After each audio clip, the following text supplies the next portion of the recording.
You can move to the back of the stage. Please, there will be enough room. You know, the pictures will be taken from up there. So don't worry if you're not on the front, on the first floor. Of course, it doesn't matter. I think it's better if we are at the back.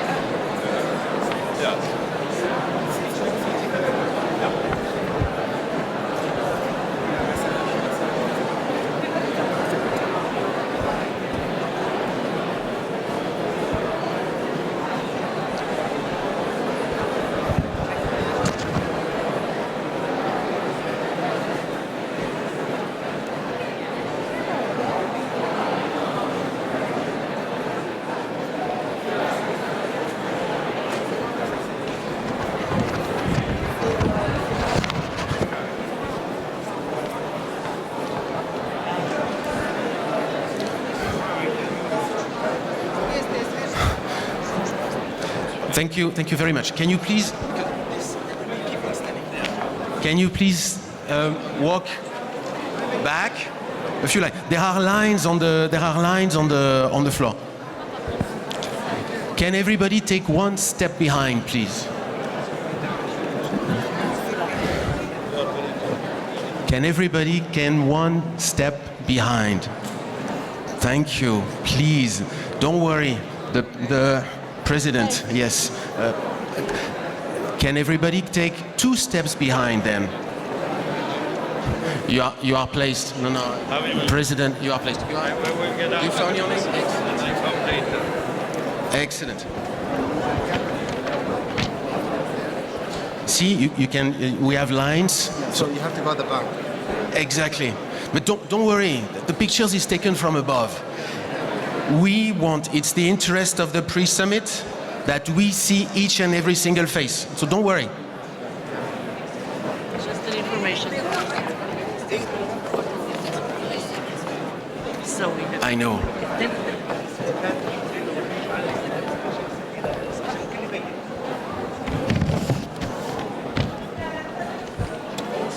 On en est où là-bas?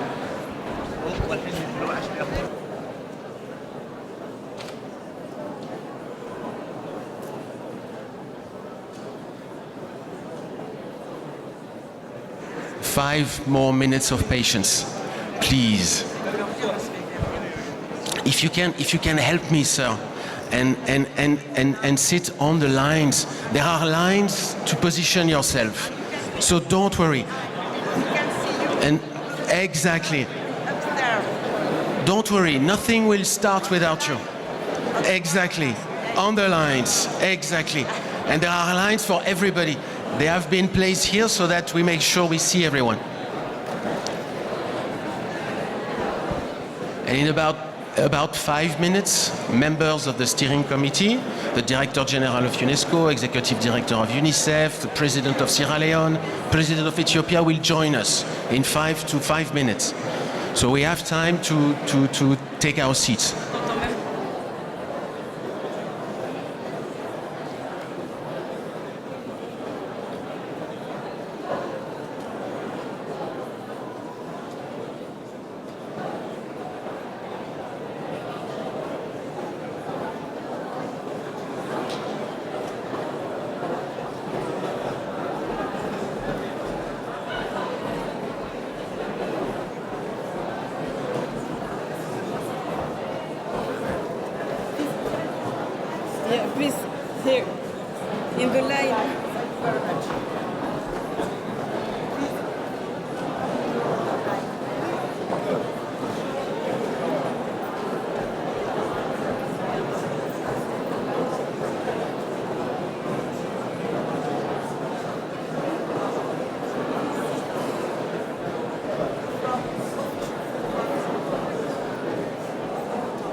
follow me.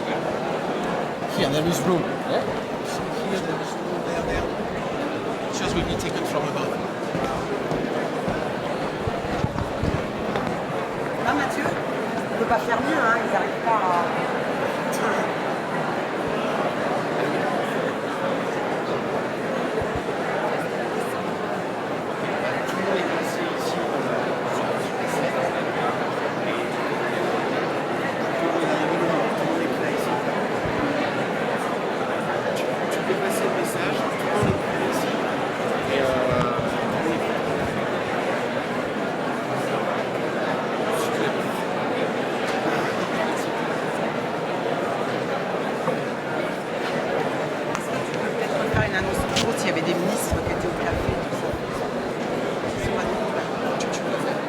Non. En tant que directeur de la communication. Non, c'est efficace.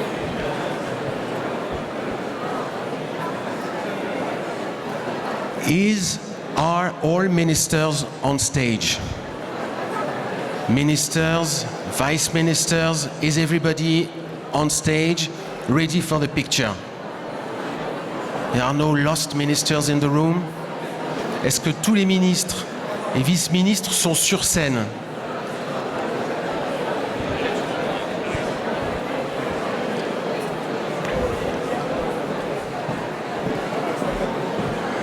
I ask for 5 more minutes of your kind patience. It's coming in. They are coming in. They are on their way. Coming from the 6th floor. Yes. They are coming in. They are coming in.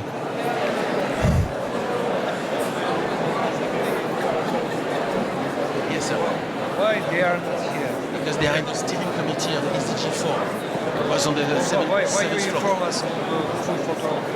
10 past 10. Because I know it's a mess. All ministers wait. I know. I try to make this as short as possible. 140 ministers is quite something. It's quite something to deal with. So I thank you very much for your patience.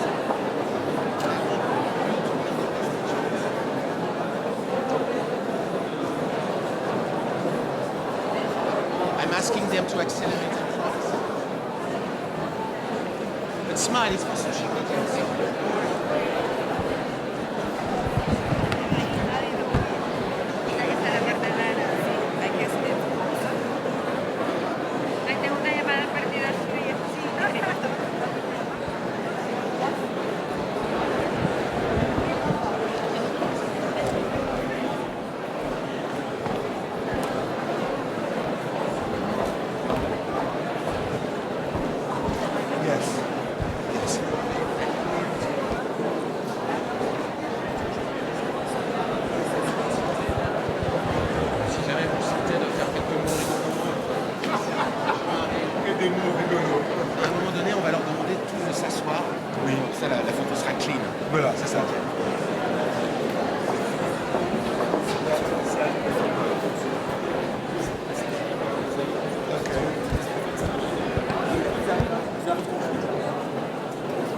Ladies and gentlemen, we are ready to take the pictures. In a few minutes, I would ask everybody in the room to get seated and please free the corridors for entrance. Thank you for your cooperation. Everybody in the room should be seated by now. We take the pictures and then we can launch the pre-summit. Thank you very much. And for security reasons, it's very important that everybody be seated.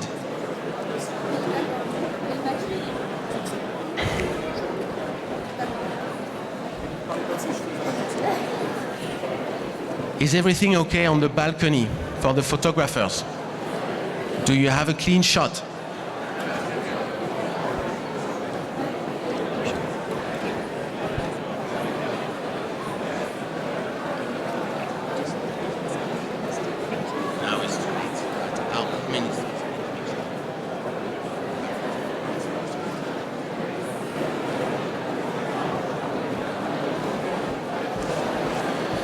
S'il vous plaît, je demande à tout le monde de bien vouloir s'asseoir à leur place. On va essayer de prendre une belle photo qui témoigne de l'engagement politique pour la transformation de l'éducation.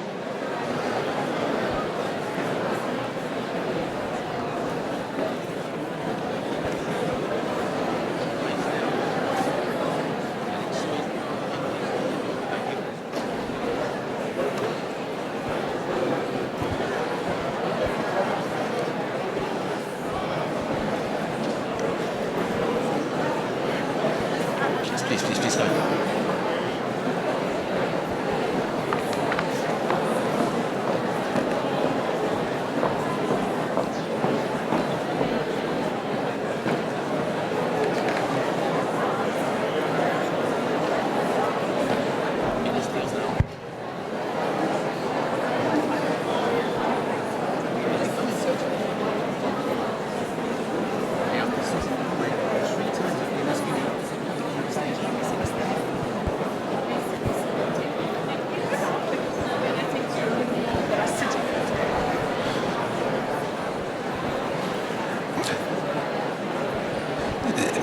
Ladies and gentlemen, please, can we not take pictures for a moment so we allow official photographers to have a clean shot?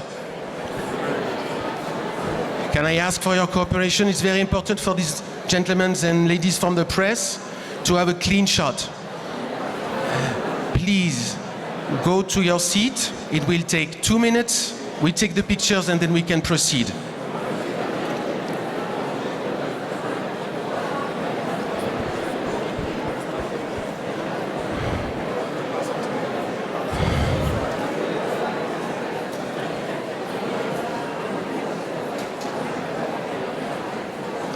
Thank you very, very much. Welcome to UNESCO and enjoy this Transforming Education Pre-Summit. Let's start the work now. Thank you very much indeed. Thank you very much to our ministers, our colleagues, Vos Excellences. Merci beaucoup.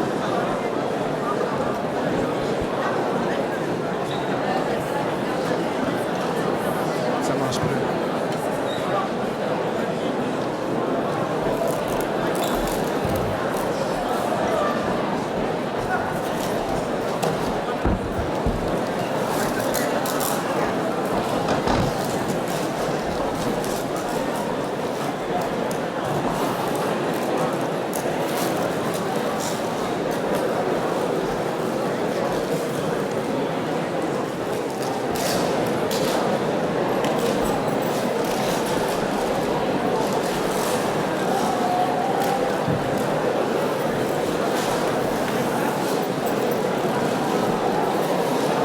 One, two, one, two. Thank you very much. Merci beaucoup à tous et à toutes, Vos Excellences.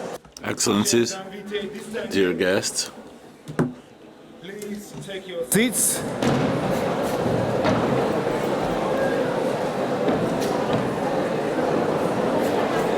And we will shortly begin the Transforming Education Pre-Summit. Thank you very much indeed.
pandemic. Mesdames et messieurs, Impact on education. ladies and gentlemen, excellencies, honorable ministers, distinguished guests, we are here to transform education. And I would like you to look forward at the screen as we sum up on video what this conference, this summit is all about. Can I have your attention, please? S'il vous plaît, s'il vous plaît, s'il vous plaît. Merci à tous et à toutes. Votre attention, s'il vous plaît. Your attention, please, on the screen. This video will sum up what this pre-summit is all about. Your attention, please, and my colleagues, run the video, please. The COVID-19 pandemic had a devastating impact on education all around the world. Violent conflict, displacements, and migration have made it worse. But COVID has revealed only the tip of the education crisis iceberg. Profound changes must be made. It is no longer enough to reform. It is time to transform education, to make learning more accessible and affordable for everyone and throughout our whole life, to design schools where children are safe, healthy, and can learn 21st century skills, to support and empower our teachers, to ensure education is a human right and a public good. Global leaders will gather at the Transforming Education Summit this September, providing a once-in-a-generation opportunity to address these issues.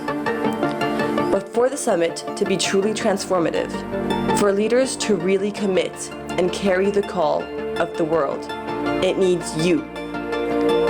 Leading to the summit, an unprecedented global consultation of nations, citizens, movements, and experts is taking place. Your voice must be heard.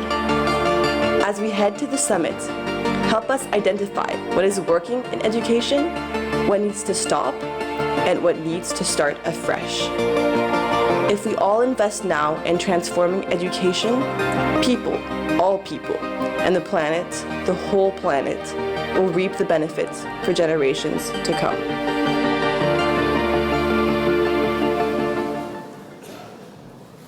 Put your hands together, please, come on.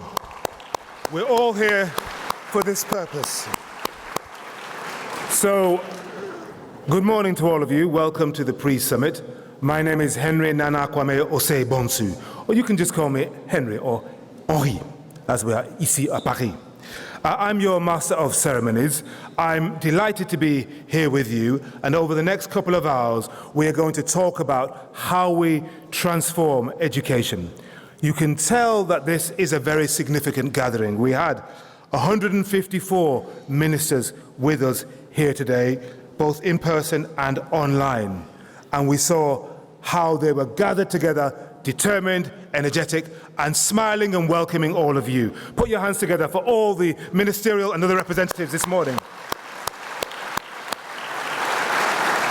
That was a wonderful family photo. As you have seen here, we have nameplates for countries for the official program in the plenary room and for the ministerial roundtables taking place this afternoon. Please, though, kindly note that there will not be country nameplates for the side meetings, not country nameplates for the side meetings. Those of you who are not familiar and are not comfortable hearing this session in English, ou peut-être en français, there is a translation, as you can see, the interpreters working there, focused, tirelessly waving to me hello to the interpreters in English, French, Arabic, Chinese, and Russian. I would now like to invite 4 speakers up onto the stage. You will know, I think, all of them.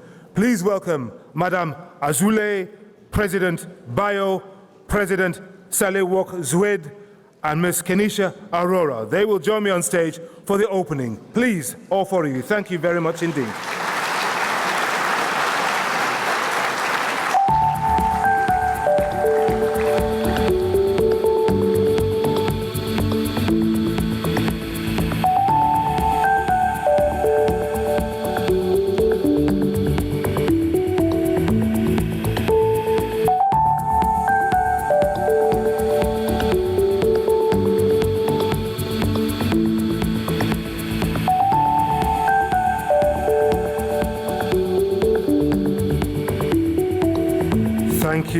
very much indeed. So, delighted to be here with you today. We're all products of a very good education, I think. The question is whether the education we have received is fit for purpose, and is it the kind of education we should be handing on to the next generation? So all of you here have been part of this collective journey to recover, reimagine, and revitalize our education futures, and to transform education together. And let's begin by hearing about the context and ambition of this initiative. The Secretary-General announced in his report to the UN General Assembly on our common agenda his intention to convene a Transforming Education Summit in September this year, in recognition that education is a foundation for peace, tolerance, human rights, and sustainable development. And now we are honored to have a video message from the UN Secretary-General, Mr. Antonio Guterres. Distinguished heads of state and government, ministers, excellencies, dear friends. Education is a fundamental human right, central to the dignity and empowerment of individuals, to driving sustainable development and to building peace. Any solution to the world's problems starts with education, the greatest tool we have to fulfill and grow human potential. Our world is facing a multitude of crises, from the COVID-19 pandemic to climate catastrophe, from increased conflict to rising debt and unequal access to resources for recovery. Progress towards the Sustainable Development Goals has been derailed. People's trust in governments and institutions is being undermined. My report on our common agenda set out the choice facing us between a breakdown scenario of growing tensions, environmental degradation, climate chaos and instability, and the breakthrough towards a safer, more equal and peaceful future. The transformation of education is essential to unlock that breakthrough. This pre-summit is our chance to build momentum and generate ideas to set out a new path for education at the Transforming Education Summit in September. A path that delivers new political commitment to action. A path that places education at the heart of sustainable, inclusive, resilient economies and societies. Excellencies, today, in developing and developed countries alike, many education systems are in deep crisis. First, this is a crisis of equity. Over 258 million children are out of school, the majority of them girls. And education experiences and results are profoundly affected by displacement, disability, income, geography, race, and gender. A public good that has long been seen as the great equalizer now risks becoming the great divider. Second, this is a crisis of quality. Too many students in school are not learning foundational skills. Half of all 10-year-old students in low and middle-income countries are unable to read a basic text, a damning statistic that is deteriorating further because of the pandemic. And third, this is a crisis of relevance. Today's education system are often stuck in the past. Outdated curricula, outdated teacher training, and outdated teaching methods leave students without the skills to navigate today's fast-changing world, to deal with the digital revolution, to thrive in a rapidly changing labor market, to respond to the climate crisis, to live in harmony with themselves and each other, and to contribute to nation building and strengthening democratic societies. Any country that is not actively conducting a root and branch overhaul of their education systems today risks being left behind tomorrow.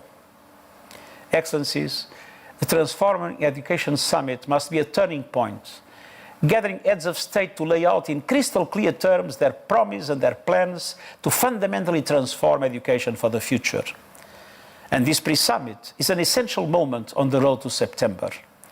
It must identify the key elements of a new learning path, the solidarity and solutions that can make that path a reality, and work needed over the coming months. I urge you to focus on 6 critical areas. First, achieving the basics for all students through education systems that are truly inclusive and equitable. Second, shifting to models and systems that support lifelong learning and skills for the future of work. Third, learning to live in peace with each other and with our planet. Fourth, embracing a culture of collaboration, problem solving, and learning how to learn. Fifth, ensuring the digital transformation of education, reducing inequalities, and protecting learning resources as a global public good. And sixth, boosting both domestic and international investment in education, including through the International Financing Facility for Education.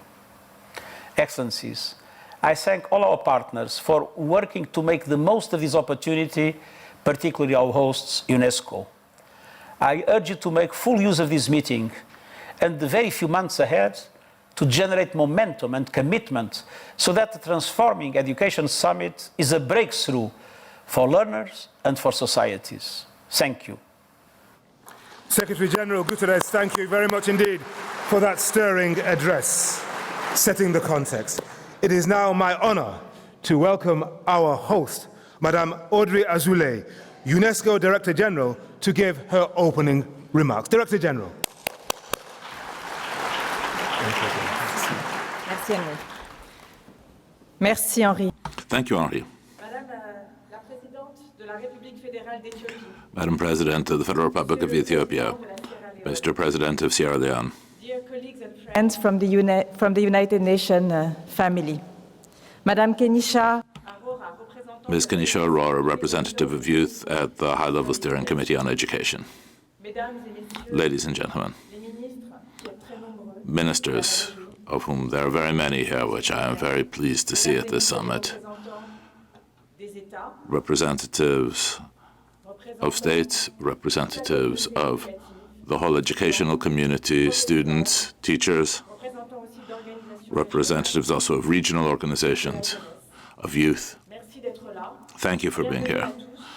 And welcome to all of you to this house, which is your house, which is the house of peace and of education. Today, we are meeting around this goal which underpins all others, education, to prepare in this house, UNESCO, for this important meeting, which we have been invited by the Secretary General of the United Nations, the Week on the Transformation of Education in September, which is going to attempt to put education in its proper place, which is to say the very top of the international agenda. There should be a time for action, a time for commitment, a time for concentration on these priorities, which we have defined and elaborated together here at UNESCO. And during this pre-summit, and I think I can already see that here, there are already more than 2,000 participants meeting to discuss these educational issues with two heads of state who are particularly committed to our work on education, and I'll come back to this. Many, many ministers, and also our sister agencies and colleagues from the United Nations, and then those who work with education every day in their countries. All of you are very welcome. We are meeting at a time which is quite crucial. We're very far from the path that the international community set forth in its 2030 agenda for education. And the pandemic, even if it has made us fall behind in time, does not explain everything. At the beginning of 2020 at UNESCO, before the beginning of the COVID pandemic, 259 million children were estimated not to be in school. That is to say, 1 out of 6 in that age category, and 6 out of 10 do not finish secondary school. And among adults, we still see, and that's why this lifelong learning objective should not be forgotten for adults either. We have more than 710 million people who cannot either read or write, 2/3 of whom are women, which also reflects the persistence of gender inequality. But of course, the pandemic has only worsened those inequalities, and the figures that we have published last week, together with UNICEF, the World Bank, and other partners who I'd like to thank, show this. So we see that in low and middle income countries, the number of 10-year-old children unable to understand a simple short text has gone from 1/3 to 70% during the pandemic in that age group. And of course, in conflict zones, the right to education has been even more strongly impacted. In conflict situations such as we see in Afghanistan also, where we see an unacceptable dropping off in the right to education for women and for girls, in conflicts as in Ukraine, where since February 24th, 2/3 of children have been obliged to leave their homes and break off their studies. And at the same time, this pandemic has shown us something else, very paradoxically. By the absence of school, it has shown us how much education is truly an international public good, and to what extent the school is a pillar that structures society over and above education itself. And the fact we are meeting here today means that we know this and we believe that we have the power to change things. Because during this pandemic, we also collectively showed that we were able to coordinate more and to support the right to education more. Since the beginning of 2020, the beginning of the pandemic, in a few days here at UNESCO, with many of you here, we managed to set up a worldwide coalition for education, for continuity of education, and to reopen schools. And we saw the results of this. More than 170 partners, both public and private, were mobilized and allowed us to act together in more than 100 countries, mostly in Africa, for distance learning and to encourage the reopening of schools, which is so essential. And we need the same coordination and the same concentration on essential factors today. This is a massive undertaking. It's not only about protecting the right to education everywhere and for everyone. It's also about transforming learning, because 21st century education must respond to the needs of the 21st century and to its challenges. We must bring about a true Copernican revolution in education, especially in response to the issues of digital transformation, of course, but climate disruption as well. And we do not start from scratch. This is also a message I would like to send here this morning.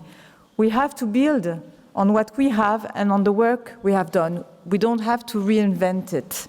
And we have two powerful and recent initiatives that I'd like to mention. The first one is a vision, a direction established by UNESCO's report on the futures of education. It has to be a reference for the Transforming Education Summit. And I would like here to thank our International Commission on the Futures of Education, in particular its chair, the President of Ethiopia, Her Excellency Sahle-Work Zewde, who honors us with her presence today. I'd like to thank as well the commissioners that are with us today or online. And this crucial report catalyzes a global debate, a global conversation on how knowledge, education, and learning need to be reimagined in a world of increasing complexity, uncertainty, and fragility. It underlies, among other things, the need to develop critical thinking, notably through media and information literacy, which has become essential in all parts of the world. The need as well to mainstream education on nature, on sustainability. And now it's the time for every single country to take ownership of this report and to make it a tool for change. And the test is an opportunity for that as well, to be a strong moment of sharing of this report. To set international cooperation in motion, we also have a second tool at our disposal. I'm thinking of our new global architecture for education, which we collectively strengthened last year. We now have a high-level steering committee that is more effective and more responsive, and it is leading global coordination in education. And here I would like to thank the other president present this morning, Mr. Julius Maada, President of Sierra Leone, who accepted to co-chair the high-level steering committee for SDG 4 with UNESCO for this, and I thank him for his commitment and his presence today. Alors pour conclure, mesdames et messieurs, nous avons devant nous l'objectif peut-être le plus ambitieux et le plus difficile. To wrap up, ladies and gentlemen, I'd say that we have the strongest and most ambitious challenge we have to tackle. But if we don't do so, we will never manage. Education is a public good. It is delicate, it is fragile, but it is the best possible investment we can make. This pre-summit gives you all a great opportunity to share your experience, share our priorities, and set a joint course. This is a multilateral summit, but it must also be an opportunity for each and every one of you to structure your national agendas. Thank you all for joining us, and thank you also to the youth representatives for joining us today. Thank you very much indeed for those remarks, Madam Director General. It's great to be back here in this wonderful room. This is indeed a very bold and ambitious task, but we can see from the energy and the focus in this hall today that people are determined to make this transformation and hand on a much better and more appropriate education system to those who come behind. And now, you mentioned the chair of the Futures of Education Commission. It is my great honor to invite the President of the Federal Democratic Republic of Ethiopia and the Chair of the International Commission on the Futures of Education, Her Excellency, Madame Sahle-Work Zewde. Please put your hands together for Her Excellency.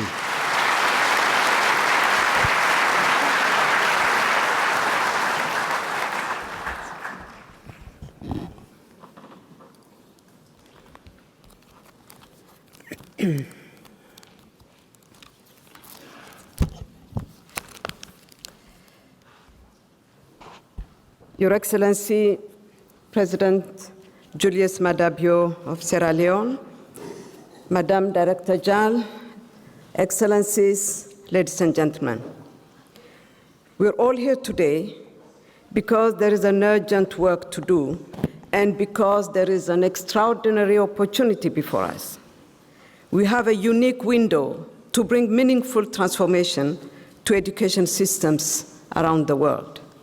It has been my great pleasure and honor to serve as chair of the International Commission on the Futures of Education, which released its report in this room, Reimagining Our Futures Together, a new social contract for education, in November of last year.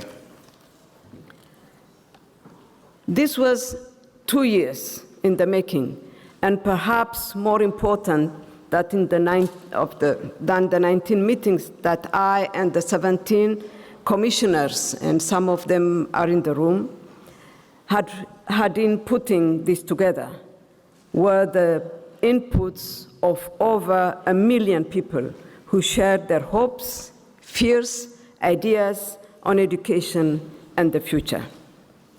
Yesterday, our commission reconvened and has released a statement on transforming together for just and sustainable futures that we offer as a contribution to the September summit being convened by the Secretary General and to the pre-summit that has brought us together today.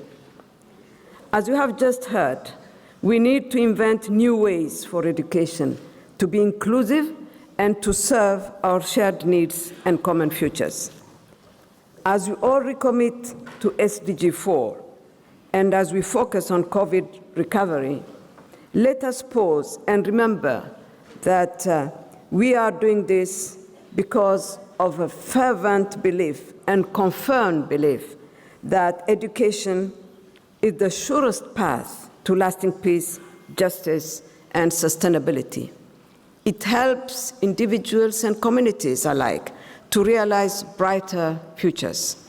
Education can create opportunities and can make an unequal world more equitable. Education opens up to possibility. It brings possibility into the world. It is how we learn that there are alternatives. It is how we expand our aspirations, how we move from what others say is or is not possible to what we ourselves decide is possible. Why is it necessary to transform education now? Well, first, because despite progress over the years, too many children, youth and adults are still denied the right to quality education. We also know that schools, teachers, and learners have always had to adapt and respond to a changing world. But today, more than ever, education must help transform the world. The challenges that persist and on the horizon are ones that require collective action. They cannot be solved by governments alone. Instead, everyone must be empowered and encouraged to participate in making change. But at present, education around the world is not fit for this purpose. The transformation of education will mean fundamental changes to educational processes and opportunities worldwide. This is less a complete overturning than it is a metamorphosis, an intergenerational project that leads us to something that is both new and renewal. Rather than better versions of existing systems, transformation results in different education systems. Our Commission proposes that a new social contract for education offers both the vision and the process for transforming education. We have called for a new social contract for education to help us arrive at new ways for education to serve our common needs and shared futures. This means a collective reframing of the purposes of education, who, what, and how we teach, and the roles and responsibilities of all involved. Education will have to serve us differently than it has in the past. To do this, we need new ways of working together. We need strengthened public dialogue and more inclusive participation that brings in those who are often excluded. Building a new social contract for education should be a whole of government and a society-wide project that upholds education as a public endeavor and strengthens it as a common good. Dans notre déclaration, in our statement, we outline 5 avenues of change, meeting and matching the 5 avenues for the Education Summit. The first avenue is dedicated to make sure that education systems are places for equal opportunities and shared plenty. Schools and other places of education mustn't be places to compete on the rare opportunities. We have to make sure that any education can share and spread knowledge and skills rather than keeping them in the hands of a few. Secondly, we require education programs focusing on skills more than on limited categories. Education to environment must be at the heart of education across the world. We must take and assume intercultural education too, so as to take up the challenges of the day. This can be done through educational approaches in the community focusing on problems and issues. This will enable learners of any and every age to understand how they can work on the linkages, the inequalities, asymmetric relationships, and everything that structures today's world. Thirdly, We must give teachers the opportunity to offer a transformative education by educating in the way that solidarity and mutual support can be strengthened. This will help give students and pupils the right resources to be compassionate. To do so, teachers must enjoy decent working conditions. They must enjoy fair and transparent compensation and work in healthy and safe environments. Fourthly, we have to make sure that digital can establish a link between us and with the world, rather than being dedicated and devoted to commercial or self-promoting ventures. We need new educational strategies that will enable digital to strengthen solidarity within our communities. We can do so by establishing open access content, shared platforms, and by involving ourselves in open and participatory governance.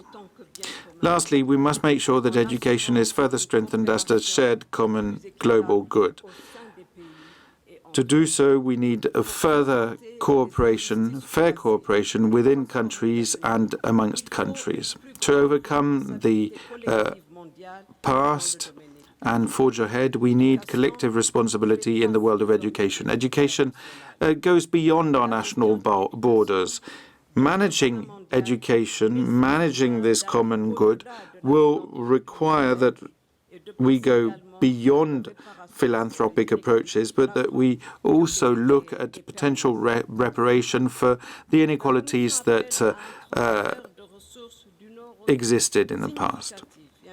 We will also require transfers from the north to the global south and also south-south cooperation. This will enable us to ensure full flourishing of human capacities wherever they may be. This will also mean that we will have genuine access to open global educational resources that can be supported and added to by all. By way of conclusion, let me invite you to contribute to the drafting of a new social contract for education. Despite everything that has already been achieved and that was achieved over the last few decades, we need to think differently. We need to work together. And this is indeed the best hope we have to change the situation and establish sustainable futures and ensure that the transformation of education can indeed transform our world. Thank you. Merci beaucoup, Votre Excellence. Thank you, Excellency, for this very inspirational address. But indeed, it is indeed about reframing this discussion collectively.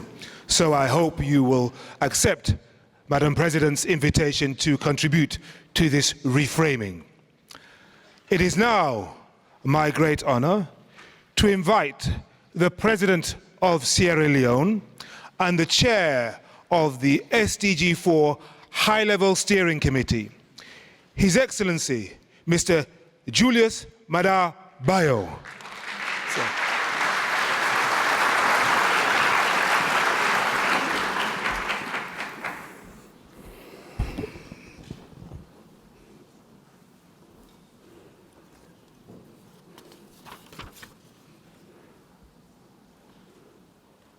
Your Excellency Sahle-Work Zewde, President of the Federal Republic of Ethiopia, Madam Audrey Azoulay, Director General, UNESCO, distinguished ladies and gentlemen, it is my great pleasure to open this milestone event for education alongside the UNESCO Director General, Madam Audrey Azoulay. I thank her for her exemplary leadership and tireless effort in advancing Sustainable Development Goal number 4. The SDG 4 High-Level Steering Committee met this morning. We made a case for recognizing the considerable long-term social returns of education. The most vulnerable, the most marginalized, the most disadvantaged learners count on us to deliver on implementing SDG 4 by 2030. So it is our collective responsibility to call for immediate and bold action towards that end. Education, as we all know, is a driving force for sustainable development. It is a powerful lever for responding to some of the most pressing challenges faced by humanity, including climate change, migration, youth unemployment, healthcare, and peaceful and just societies. It is also a cross-cutting accelerator for the advancement of all SDGs. So any integrated, holistic, multilateral approach to sustainable development must include education. The High-Level Steering Committee's urgent call for action is a call to heads of state and government to invest in and transform education as the clearest path to our shared goals of peace, prosperity, sustainability, and building resilience. The COVID-19 pandemic and the current global crisis, economic crisis, have further amplified the severe education funding gap. We must therefore use this pre-summit strategically to rally all forces behind the call for inclusive, quality education and lifelong learning for all. We do so because education is not a privilege. It is a fundamental human right. We collectively advocate that education is not a cost, but an investment in the sustainable future of our societies, children, and the planet. The cost of inaction is simply unacceptable. We must therefore assume collective responsibility for taking resolute action for education. We must stay focused on using the opportunity offered by the Transforming Education Summit to position education at the top of the political agenda of member states. We can do so with concrete commitments supported by strong political wills at the highest levels. I count on the full support of each and every one of you, ladies and gentlemen. As co-chair of the SDG 4 High-Level Steering Committee, I wish to assure all of you that the steering committee stands ready to fully support, monitor, and carry forward the impetus created by this summit. Ladies and gentlemen, as I conclude, I look forward to a fruitful exchange, and I thank you all for the commitment and passion for education. Thank you.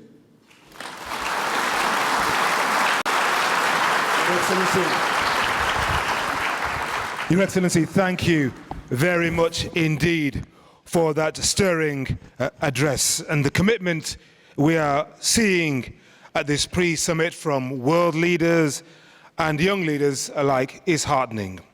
At the Youth Forum yesterday, and I was here and around the building, feeling the energy and the excitement of the young contributors, it was tremendous, and it was a message of hope from youth. And on behalf of our future generations, as the youth representative, I'm looking at her directly, to the SDG 4 High-Level Steering Committee, we are honored to have Ms. Kenisha Arora share their message today. Ms. Arora, the floor is yours.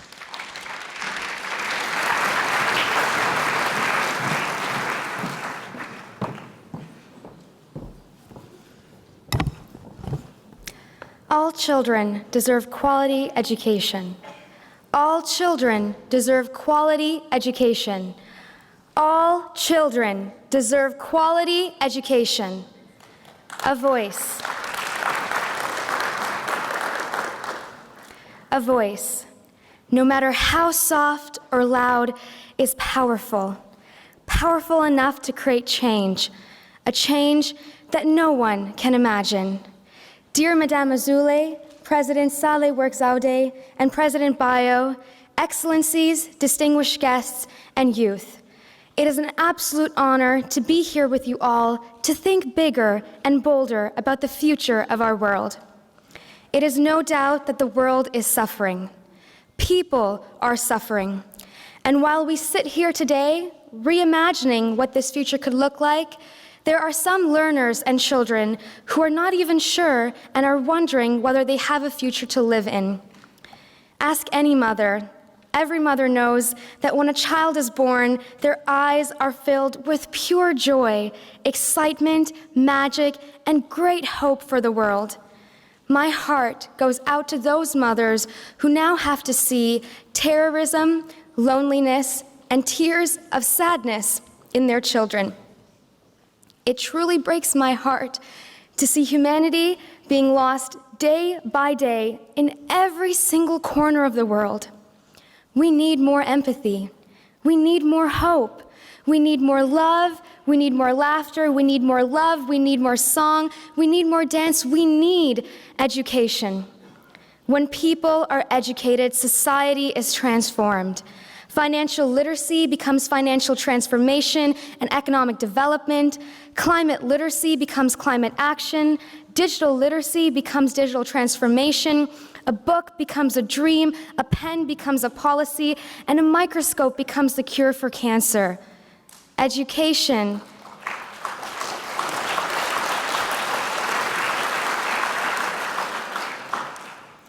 Education is the foundation of change. Therefore, the success of a country should never be measured by its economic successes, but instead by the number of children graduating with access to quality education each year. The strength of a country should never be determined by its military force. The most dangerous weapon is not a gun or a tank. It is our minds and our hearts, our augmentation, our words and actions. Therefore, the strength of a country is really determined by young people. We have the ability to restore peace, solve the world's greatest inequities and gaps, create technologies that can solve and save lives, build green economies in which everyone thrives, and ensure that evolution is no longer about survival of the fittest, but survival of all. A world where we can leave no one behind. But we know this. We're all here today because we are committed. So if equity truly matters to us, then why were 635 million students stripped of education during the COVID-19 pandemic? If student well-being matters to us, then why do over 46,000 students suicide each year? If inclusion matters to us, then why is 1 in every 3 students bullied? Nous devons faire mieux. Nous devons assumer nos responsabilités. We must assume our responsibilities and act. This means we have to start by recognizing that there is a global crisis of learning, the global learning crisis. The future is uncertain, but we know that individuals can be the agents of change, and we must therefore take into account education and learners. Transforming education means rethinking, reframing our cooperation with the institution. Should we invest now in education, we will feel the effects soon, for indeed, education is the beating heart of a prosperous society. Sahle-Work Zewde, President Bio, it is an absolute pleasure to share the stage with you this morning. As we welcome the end of this opening segment and we now leave the stage, I invite you all to hear from young people and what we have to say. A video gathering young voices will be shortly shown. And for my final remark, I ask that you believe in magic, believe in young people, and believe that together, everyone in this room and beyond can transform the world one dream at a time. Merci beaucoup à tous. Thank you very much.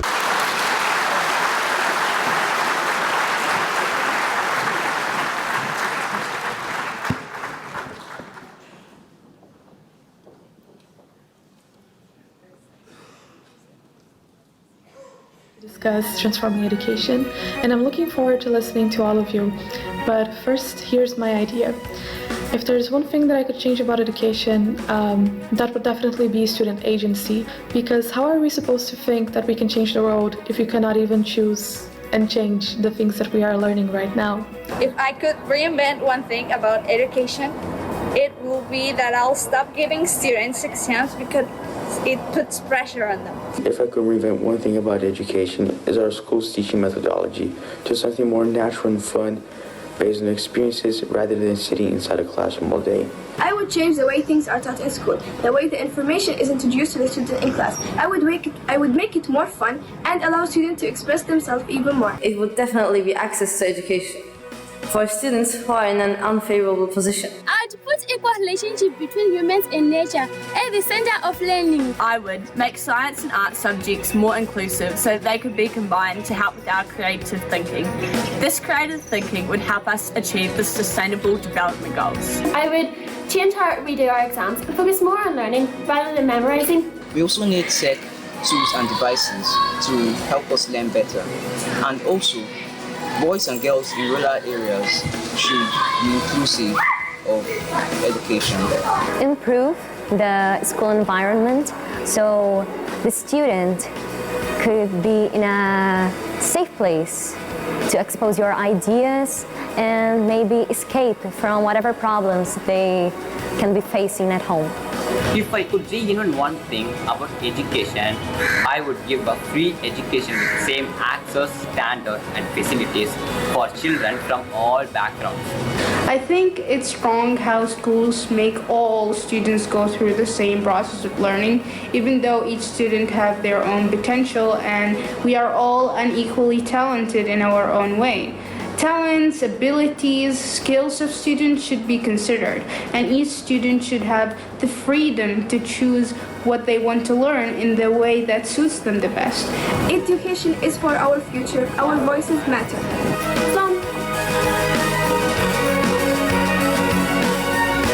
Put your hands together. Thank you very much. And thank you very much to our opening speakers. So please, you can show your appreciation as they leave the stage. Madam Azoulay, President Sahle-Work, Zewde, President Bio, and Ms. Arora. Thank you very much indeed. We will now hear some special addresses. First, we will hear from His Excellency Mr. Abdullah Shahid, President of the United Nations General Assembly. Rumviti.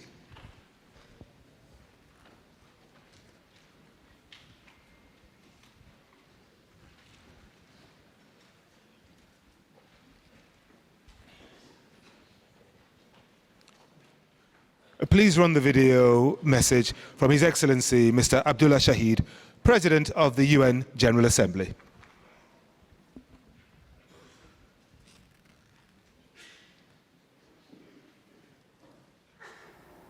Excellencies, ladies and gentlemen, I am honored to join you at this pre-summit convened ahead of the Transforming Education Summit in September. 3 years into the pandemic has taught us a great deal about our education system.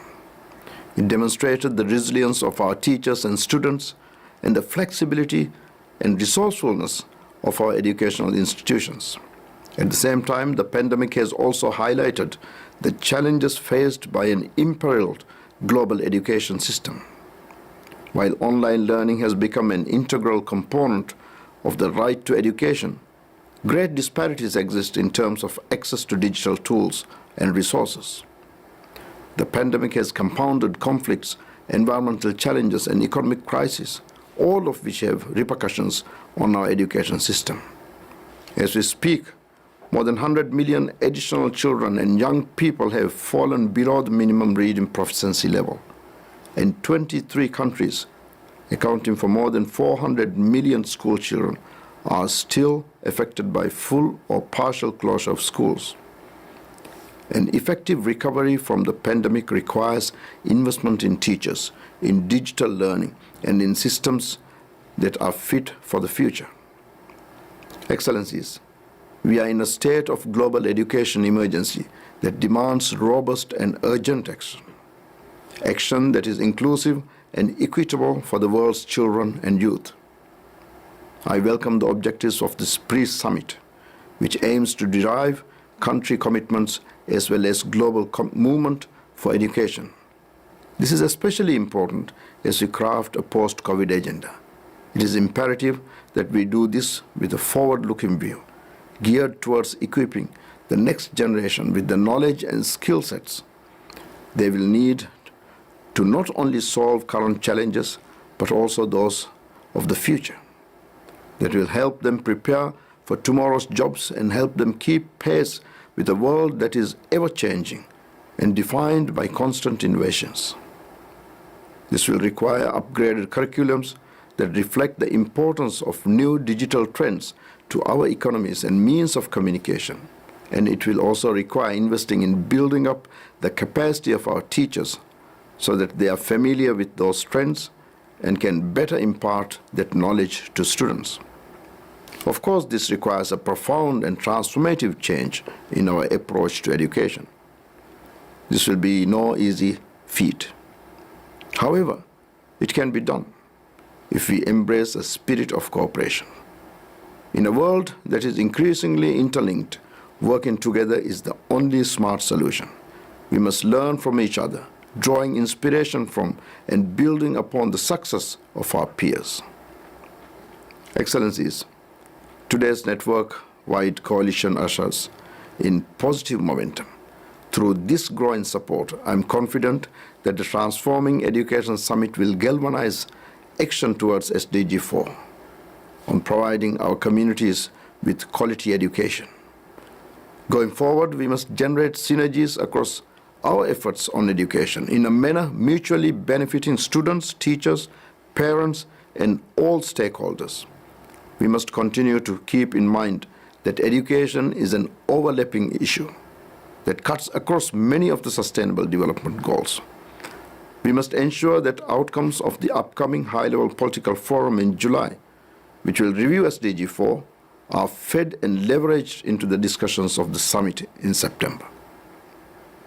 By achieving an inclusive sustainability and resilient education system, we can ensure our children and youth, and especially girls, get ahead of the learning curve and are given the best learning opportunities. Together, we can create a new social contract for inclusive and resilient education for all. I wish you all fruitful discussions and look forward to the outcomes of this summit. I thank you.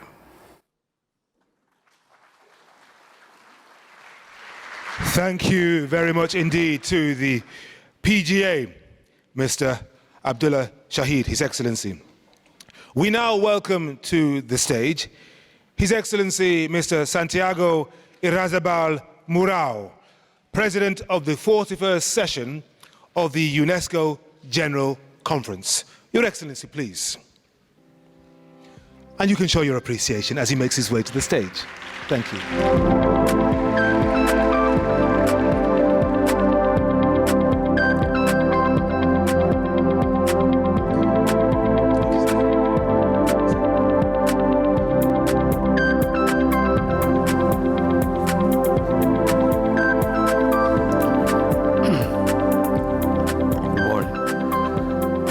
Ms. Sahle-Work, Zewde, President of the Federal Republic of Ethiopia, Chair of the International Commission of the Future of Education, Mr. Julius, Maada, President of Sierra Leone, Co-Chair of the SDG 4 High-Level Steering Committee, Madame Audrey Azoulay, Director General of UNESCO, Kenisha, Arora, Youth Representative for SD4 High-Level Steering Committee.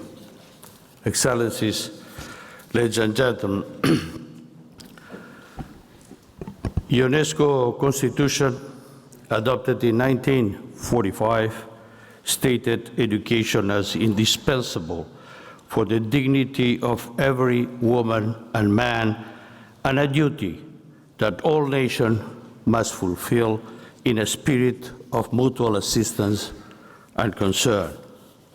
Today, we are gathered here in this house, the House of Peace, as reminded us Madame Azoulay, to renew our commitment to advance education as a human right and a fundamental force for positive transformation.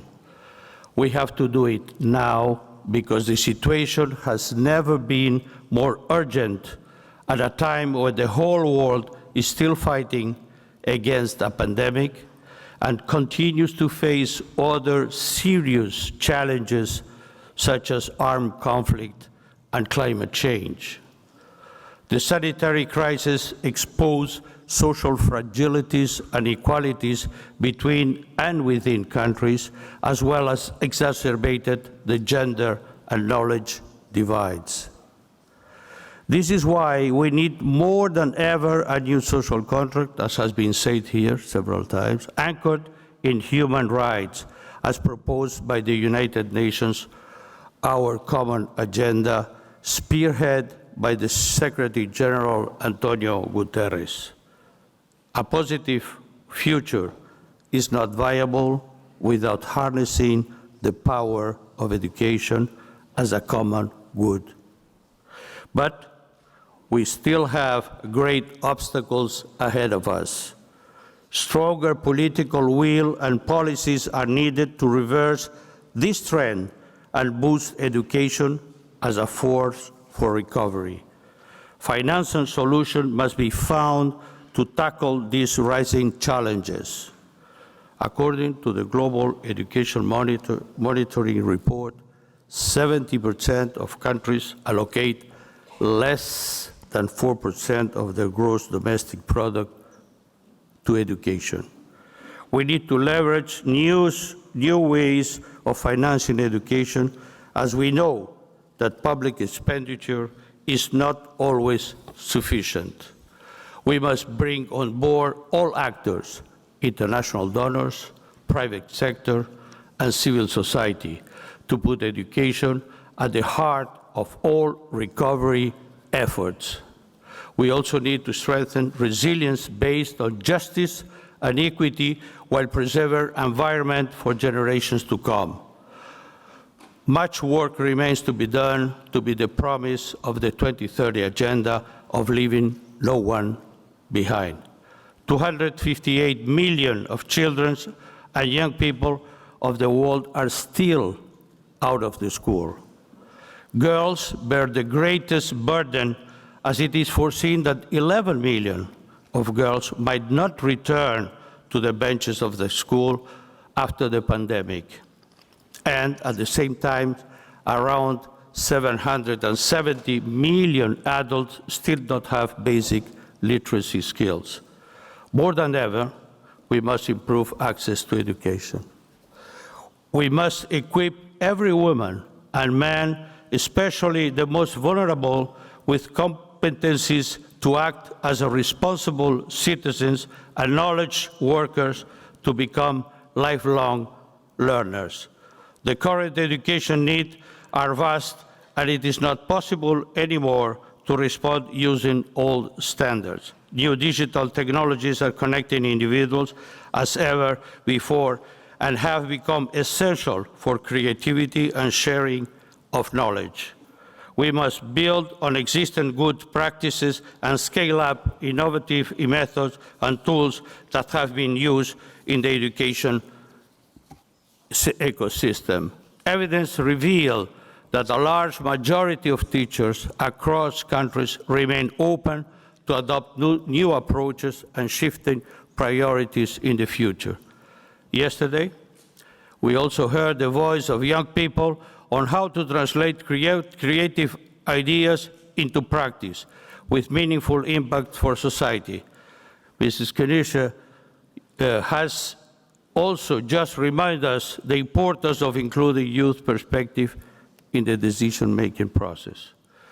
It is in this spirit that this pre-summit will be an opportunity to see where we stand and to start defining the new path forward, working locally, tackle global issues.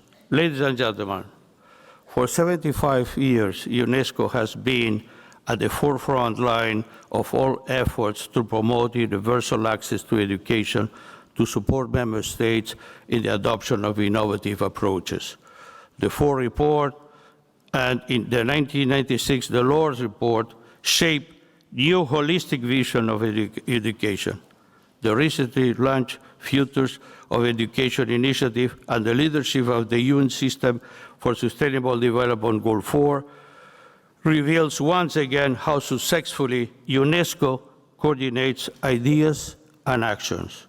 Our organization embodies the solidarity we need for lasting and sustainable peace, engaging developing countries, emerging countries, and in developed countries, and in particular, small island developing countries. This was proven during the pandemic when the support from UNESCO was quickly mobilized to ensure the continuity of learning across the world through the Global Education Cooperation Mechanism.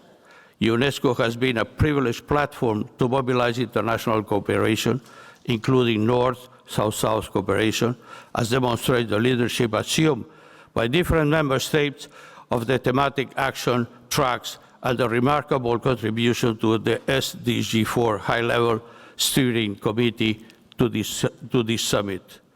This positive movement must be reinforced as we define the Transforming Education Summit outcomes that will also be followed by the high-level steering committee in its capacity as apex body of the SDG4 coordination. Ladies and gentlemen, a renewed multilateralism is needed and is becoming imperative to support countries in the promotion of educational opportunities for all, including adults, and to anticipate the challenge to come. This pre-summit is the kickoff of a collective and extraordinary process that must be ambitious and people-centered if we wish to transform the world for the better. Inclusion and ownership are fundamental, as the solution does not lie only with institutions. It comes from people, from every human being. As the Brazilian educator and philosopher Paulo Freire once said, and I quote, "Education does not transform the world. Education changes people, and people change the world." Obrigado. Thank you. Obrigado. Excellency Radabal Mural, thank you very much indeed for that stirring bit of philosophy at the end, especially, that really sat very well with me. We now welcome to the stage our final speaker in this part of the program, Ms. Catherine Russell, UNICEF Executive Director and Chair of Summit UN Task Team. Ms. Russell, the floor is yours.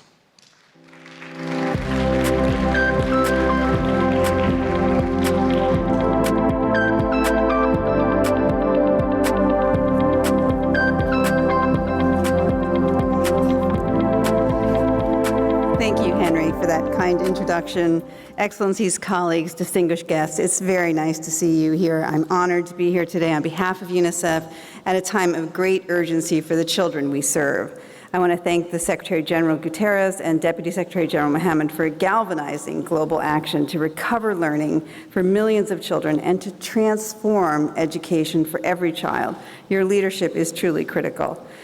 No one here is under any illusions about the magnitude of the challenge ahead of us. We know that the world was already facing a learning crisis before the pandemic, but the pandemic has made a bad situation so much worse.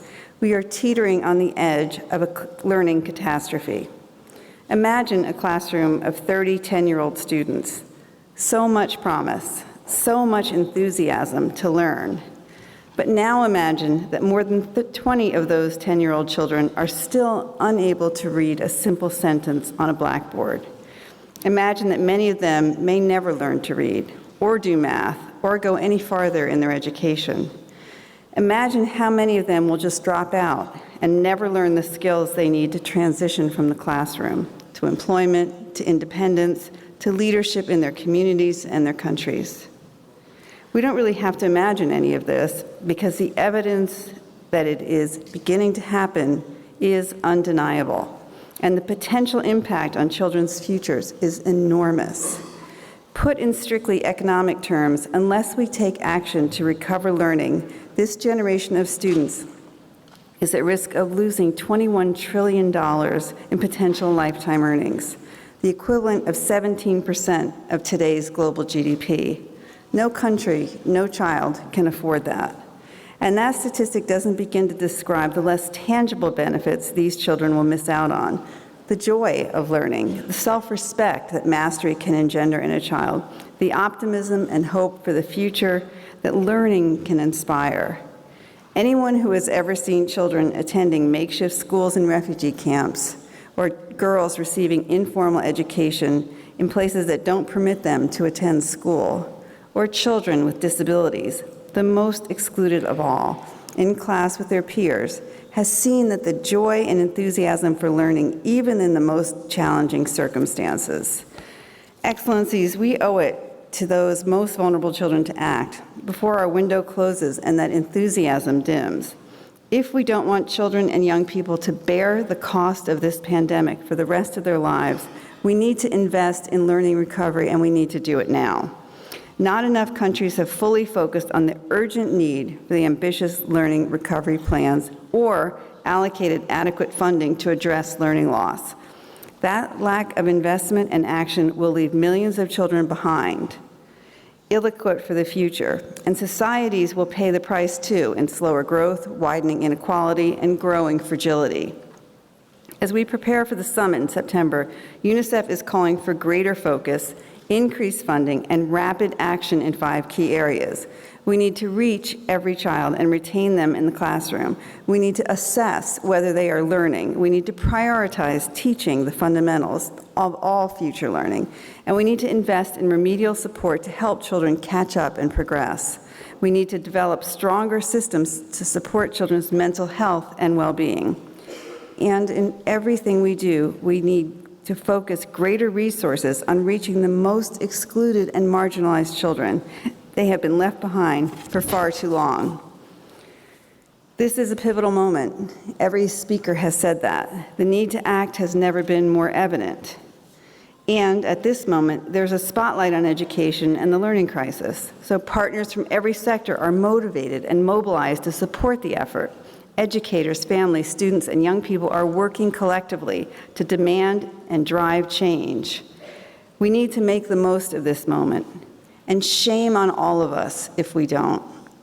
There is not a person in this room whose life was not changed by the opportunities their education helped make possible. Don't all children deserve that same opportunity? Education is the key to unlocking the unlimited potential of this entire generation of children. Let's work together, not just to talk, but to put that key in their hands. Thank you very much. Thank you very much indeed, Ms. Russell. I was struck by some of the descriptions you were giving us there of young girls in informal refugee situations perhaps, or young people not getting the best education. And it's ironic that in parts of the world where children are most denied education, that's where they value it the most. It's true. Yes, the pandemic has pushed us to the edge of a learning catastrophe, but it's also given us a chance to rethink, pause, reset, hopefully reimagine and do things differently. There could be no higher priority. I'm just struck by what President Bayo said. Education is not a cost, it's an investment. Very powerful. We have to rethink things. So that brings us to the end of our opening segment. Thank you to all our esteemed opening speakers, particularly Madame Azoulay, President Sahle-Work Zewde, President Bayo, and please join me in a round of applause for them. Thank you very much indeed as you leave the room. Thank you.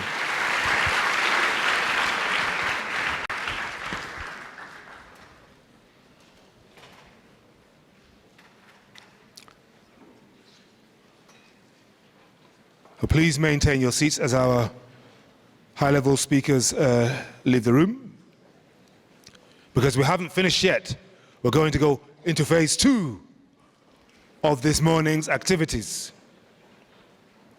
Because we have to work out, discuss exactly how we're going to transform education together, collectively. Because all of us have benefited from a good education. Whether that education, I have to look carefully, was in the 60s, the 70s, the 80s, in my case, a little bit the 90s.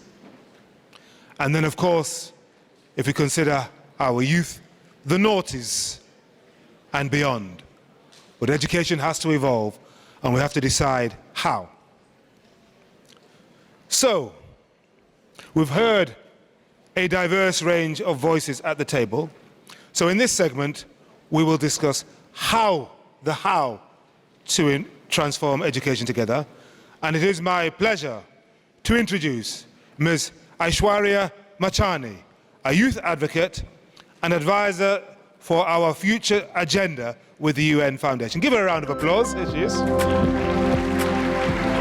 I was saying that I was educated in the 70s and the 80s. Your education, Aishwarya, came a little bit later, didn't it? So, Aish will be moderating the next portion of the program with me. Aish, I'm glad to have you with me here today. Thank you so much, Henry. Excellencies, distinguished guests, ladies and gentlemen, it's a real pleasure to be here today to co-moderate this session on transforming education together. So, what do we really mean when we talk about the transformation of education?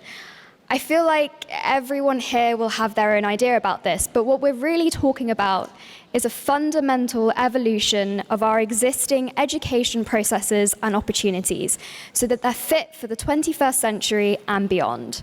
And this exercise of reimagination will require creativity and cooperation across countries, cultures, and generations.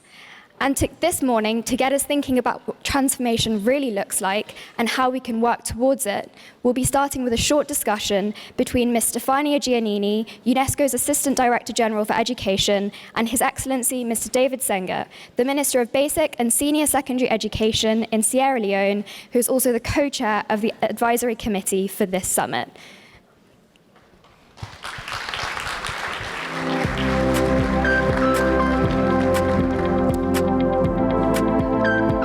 Giannini, I now hand over the session to you.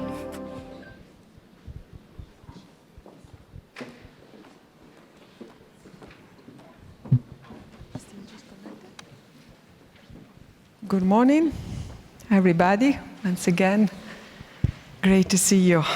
Second day of intensive work. I'm supposed to moderate a discussion between Minister Senga and DSG Amina Mohammed, who should be connected with us, but I don't see her on the screen.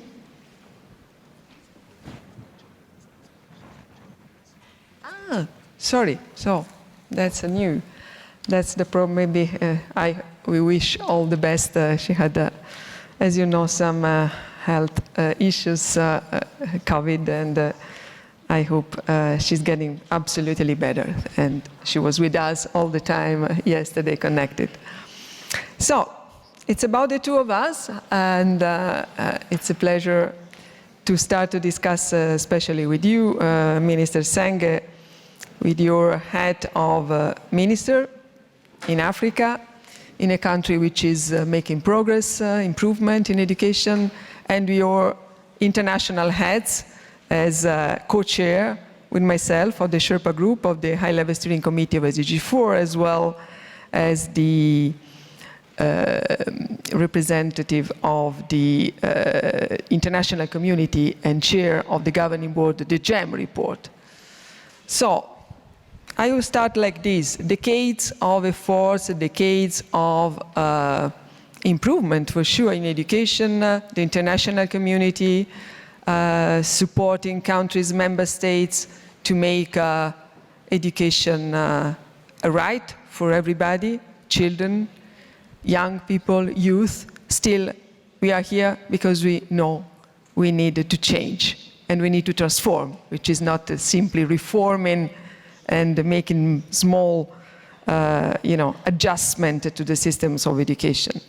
So my first question to you is, why is so important, is so urgent, is so critical now, as all the speakers in this opening session told us, to change, and to change dramatically, to transform. Transform means, as you all know, reshaping the form of what we are doing. So it's really very much about the ambition to leave the comfort zone, with a lot of implications, which are implications of about organization of education systems, which implications of relationship between constituencies, implication on financing, and making different priorities. This is what politics is about, actually.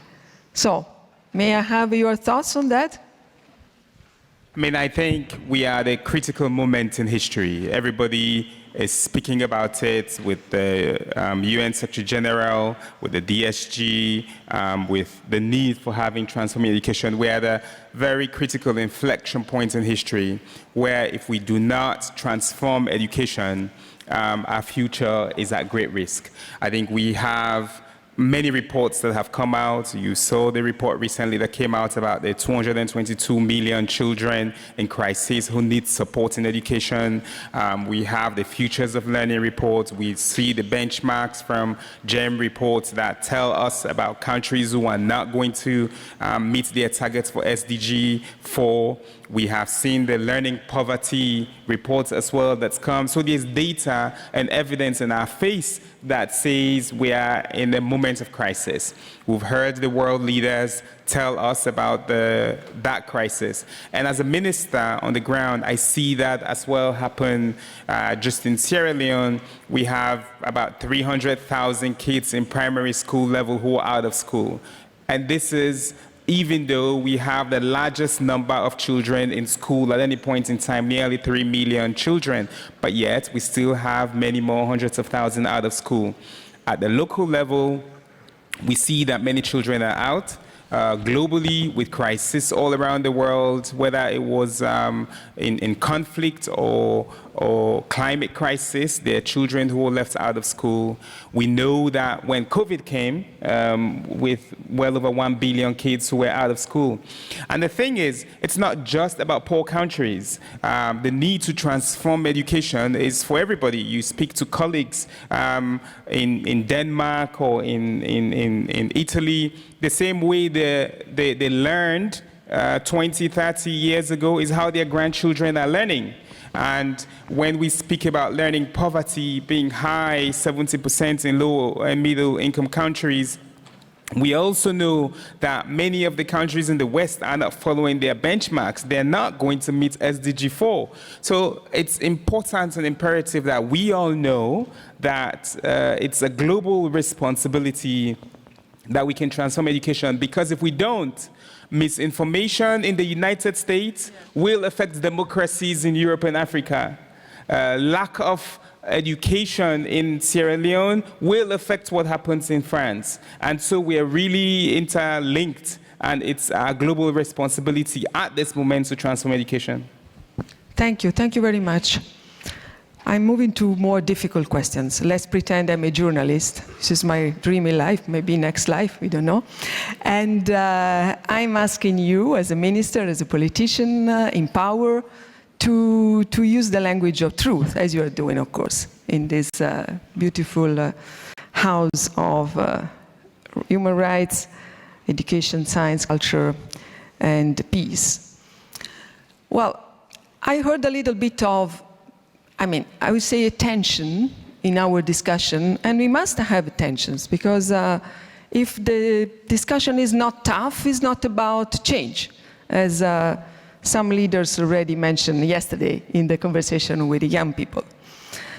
And the tension is, in my opinion, about the urgency, the need to fill the gap, the awareness that 70%, according to World Bank, UNESCO, UNICEF data just released, will not be able to read and understand a simple test in the coming years, which is 20% plus than before COVID. And as you correctly put, COVID has been a big game changer. And it's a moral, ethical imperative to address this problem. It's about foundational learning, it's about basic skills, especially in the global south, but not exclusively there.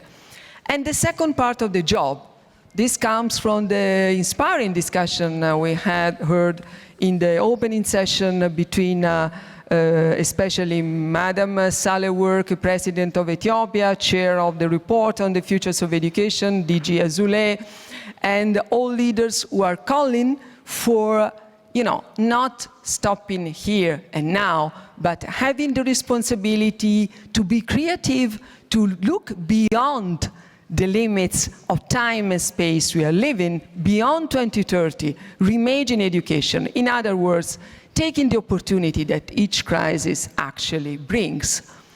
So, how do you solve this tension? I think we have to go beyond that urgency and translate that urgency into action. And for us to translate that into action, we have to take responsibility. I think the evidence is there. We are at a critical moment, we're at an urgent moment, but we have to take action. And not action into the future, we have to take action now. And taking action starts with taking responsibility. I think all world leaders, between now and going back into September, as we spoke about today at the high-level steering committee, we as ministers, 150 plus ministers, have a responsibility to let our leaders know that this is an imperative and that the commitments that they make in September must include transforming education. So the first is taking responsibility as world leaders, driven by all the ministers who are in this room. I think parents and learners also have to take responsibility, community, civil society. We need everybody to take responsibility of transformation, and that needs to happen now. I think the second part is, as Chief Innovation Officer as well for Sierra Leone, in addition to being minister, I must say I remain very impassioned about the power and potential of technology, and hybrid technology. I think I've been saying from paper to the metaverse, somebody else said from pen to the spaceship. We need to deploy the power and potential of technology to help us to transform education. And this means we must begin to think beyond, we must really perhaps begin to think of this as a right to information, accurate information, the right to connectivity that's affordable and accessible connectivity. We must change the way in which we think about these enabling tools that exist to enhance learning. The second part, perhaps, to that is with financing, so commitments and taking action to financing. And finally, I think the power of the youth. Now, it must no longer be enough to have young people in the room. Having them at the table is critical, as we're beginning to have, but now we must give them a decision-making vote. I think this is the time where when we're making decisions about young people, if a young person is not in the room, everybody should stand up and say something is wrong. Bring a young person in the room. Put them at the table, and beyond that, what we need to be advocating for, particularly as we speak about transformation, is that they need to have a decision-making vote. And in Sierra Leone, one of the things that we're doing is we set up a youth advisory group, and that youth advisory group will be put into law such that the young people are in the highest decision-making body of the policy-making of the ministry. And I think that's a minimum that we have to go for. Is it a commitment? Is it a proposal? That's a commitment, and I must say... Do you agree with him? So, that's great. A first outcome of the pre-summit. Thank no you. meeting, no decisions without a young person in the room, okay? We agreed. You know, I am happy that you held me to that. When I was at COP26 last year, I made a commitment that I'll set up a youth advisory group. We have done that. And now I am using this to commit that we will put it into law, that young people will be involved in the decision-making with education in Sierra Leone. That's a commitment. That's brilliant. That's brilliant. This brings me to another, difficult, tricky question, if you allow me. About young people, I was impressed last year. I had the privilege to be part of this Youth for Climate big event in Milan, in my country, leading up to the Glasgow conference. We also organized a side event, the Glasgow conference between Minister of Education and Environment, and so and so. And about environment, we can say that young people are really, leading. It's because of them that the entire world, the leaders, had been shaken up, and they understood, they realized that now or never. Also because of them, especially because of them. Why in education we don't have a Greta Thunberg to do that? I think there's, when I was younger, being an activist, and we advocate for young people to be in the room. As young people, we're happy to just be in the room. And we see that people like Greta, people like Kenisha, they're not just happy to be in the room. It's their right. It's their rightful place to be in the room. I think it's a framework of thinking fundamentally with education, and that's why we need to transform education. Because in the education system, we think about young people as empty vessels who come to sit in the classroom and the teacher imparts knowledge into them and they leave and go back out of the classroom.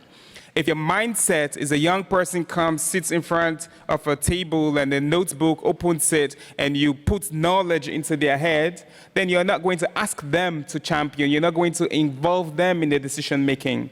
I think parts of transforming education requires, which is happening now, thanks to UNESCO and with the SDG 4 Youth Network. And I was sitting next to the Youth Envoy, who is staying in to participate and has been championing the Youth Declaration. It is that we have to change our mindset around the thinking of this to allow the students to be part of the problem solvers. And in the video that was shown earlier, you saw that in the young people. They have the ideas. Everybody wants to go to a school like what they described. That's fun, that where the exams or the assessment is based on their learning and not memorization, where they feel safe. If we do what they told us to do, it'll be the best school that exists. Nobody will not want to be in school. And I think it's our framework, our mindset that needs to be shifted, and this is the right moment to do that. Let's do that. We have the opportunity through the pre-summit and to the summit in New York. Thank you so much. So, really last question. Let's assume that from this pre-summit, you as minister, and I suppose all the other 150 and more ministers here will get superpowers, like Marvel, heroes. So you go back to Sierra Leone, you'll be a superpowered champion politician for time-bound period of course. I don't know, can say 3 months, yeah, is enough to start to change. Which are the 2, 3 first things you will do, given the superpowers you have and you didn't have before coming to Paris, to the pre-summit? That's a very tough question. I told you. I think based on the conversation yesterday and with some of the work that's been happening, gender transformative leadership in and through education is important. I think we have to, and when we think about, certainly girls are important, but it's that we have to frame how we finance education to make sure that inclusion happens, the most marginalized. President Bill said the most vulnerable, the most marginalized, the most disadvantaged learners count on us. And so I think I will make sure that we're implementing that call of action is there, and in any community where the most marginalized, the most vulnerable, I think I'll do that. And the second part, again, is really what is a call of action from what happened, is what Kenisha said, like believe in magic and believe in young people. I think if we believe in magic and believe in young people, I do have a feeling that what you were saying about the movement, that what we're talking about, the transformation, it will happen. I must say something that was discussed yesterday is that we must bear in mind our privilege to be here. We're largely here because of our historic privilege and our existing privilege within the system. And the world has to be willing to change that system that continues to provide that privilege, which further moves us away from those who don't have. As an example, we wanted to bring a young person to this summit from Sierra Leone. Amazing young woman, really talented, but she could not get a visa. I wanted to bring a teacher to be here as well, but that teacher was first refused the visa, and when she went to the airport, they did not want to believe that her visa was real, and that we had to be here in the session and send a note verbal to confirm that her visa, which she was refused before, is real. And I think we cannot continue to be on these global stages and think that everything is equal and the system is equal. We as leaders have to change the status quo that continues to promote these inequalities, this injustice that exists in the world, because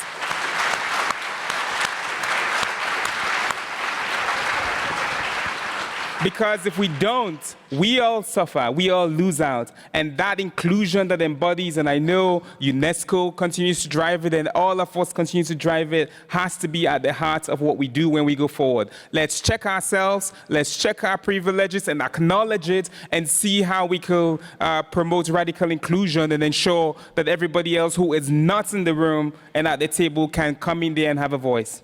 I think he deserves superpowers, right? I think you deserve really.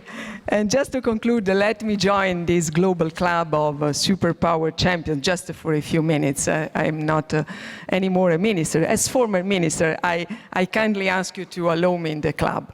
And if I would be part of this club, I would propose to the international community to move along the following 3 lines of change. First, from hierarchy to agility. All education systems in the world actually are still based on a very vertical way of thinking, how the classroom works, how teachers are approaching learners, how learners are supposed to approach teachers. This from the basic education to higher education. I come from a country where Maria Montessori, many decades ago in the last century, started to rethink this kind of model. And I think that now there are conditions to leverage this part of the work we are doing. So my first proposal is to move to a different agile system of learning and teaching. Second proposal is about, breaking the walls of disciplines like they are dictating the agenda of teachers, organization of the classroom or universities, and really taking a holistic approach to education and learning.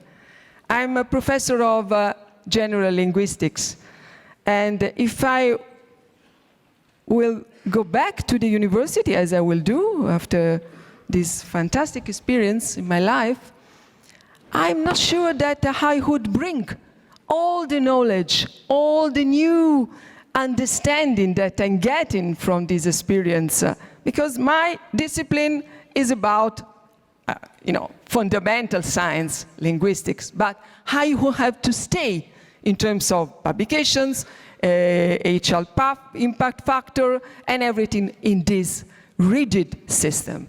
So I think that moving from a discipline-oriented approach to a real holistic approach would help, the real world outside schools and universities have big challenges, and to face these challenges, to help learners to become really global citizens, I would say citizens of this planet now, because global citizenship may be something which is still based on the idea that there are boundaries, national boundaries to move to have a global dimension. Now is about the citizenship of this planet. And this is the second proposal. The last one, maybe the most difficult one, I don't know, but the most ambitious, and this is something which comes very much from UNESCO, and I'm so happy to support this vision. It's maybe time to move to the notion of right to education, to the notion of right to learn. Lifelong learning means that it's not anymore having a place and the time for learning, but learning should be really across all our life and also using different contexts of learning. What's happening for young people actually anywhere in the world now. So, if you allow me, Mr. Minister, as a temporary member of the Superpower Club, I would propose to bring these small pieces to the puzzle. Do you agree? I was taking diligent notes, and I'm sure all the ministers who are here have taken notes, and I think we will add those to the things that we'll do when we go back. Thank you so much. Thank you for this wonderful conversation. Thanks for listening to us. Thank you very much, Madam Giannini and Minister Sengay. And I echo what you said about the inequality, because in recent weeks I have moderated conferences on forestry in Korea and on food systems in Italy, so in Seoul and in Rome. And on both those occasions, African delegates found themselves frustrated and unable to travel, even to the point of arriving in Korea and not being allowed to leave the airport and being sent back. So these are the kind of inequalities that we cannot hide, and they're all part and parcel of this evolution, transformation in education and in attitude. So Minister Sengay, thank you very much indeed. I'd now like to invite the next panelists to come up to the stage. We have a series of distinguished panelists with us today, spanning ministers of education, heads of agencies, and youth. We also have His Excellency Mr.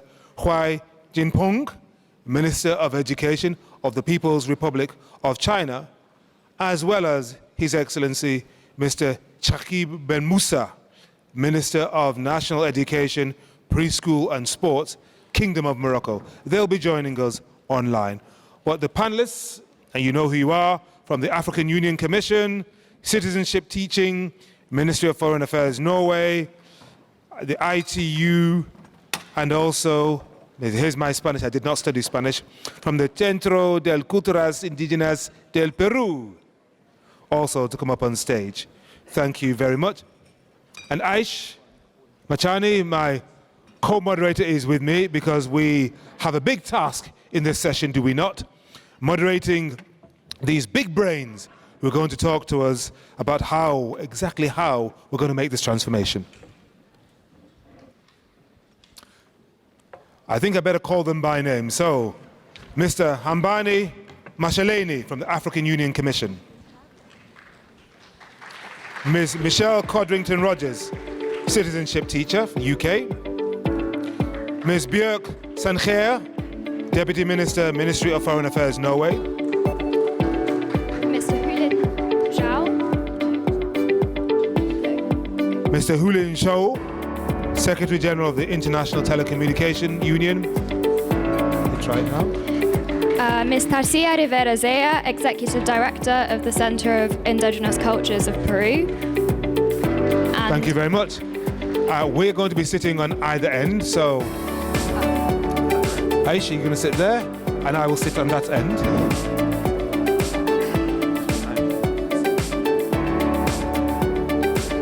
Gracias. Not to be the last one. No. C'est moi, le dernier. Mais le dernier, the first will be last, and the last will be first. And while we're getting settled, I would like to quickly read you an excerpt from the statement from the International Commission on the Futures of Education that Her Excellency the President of Ethiopia told us about this morning. And here is the quote. Transformation means fundamental changes to educational processes and opportunities worldwide. This is less a complete overturning than a metamorphosis. Transformation must be an intergenerational project that leads us to something that is both new and a renewal. We need to identify what we do now in education that should continue, what should be abandoned, and what needs to be creatively reimagined afresh. Transforming education means going beyond reforms that improve our education systems and our educational practices. Rather than better versions of existing systems, transformation results in education systems different from today. One more paragraph. Transforming education also means supporting teaching and learning that is transformative for learners. Transformative education empowers as it connects people to each other and the world, exposes them to new possibilities, and strengthens their capacities for critique, dialogue, knowledge creation, and action. These are inspiring words, and I will take turns with Aish, who will start the next step of this discussion, which brings together a diverse set of important voices. But before we do we all have our headsets for translation, for interpretation? Because I do not speak Spanish, and I want to understand what, Madame, everything you say, without pretending. So, can we have some microphones? Does everybody here speak all the languages? So, and headsets. Let me get some headsets before we start. Yes. Some headsets, please, so that we can all understand each other, as well as everybody here understanding us, okay?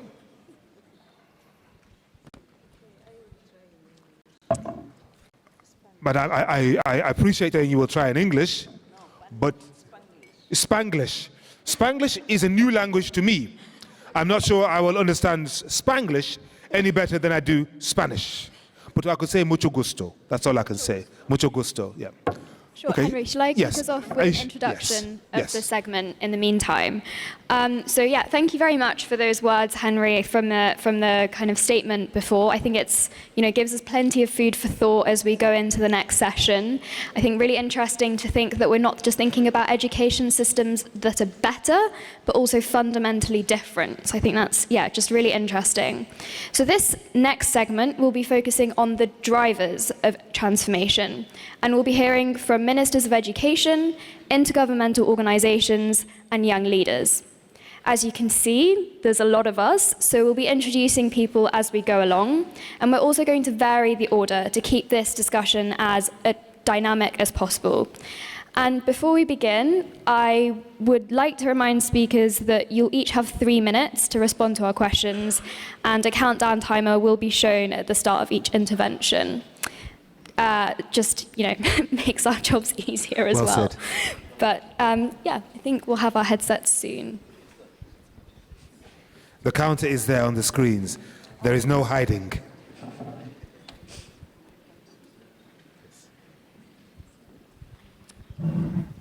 So we're now getting all our headsets. That's for headsets. Yeah.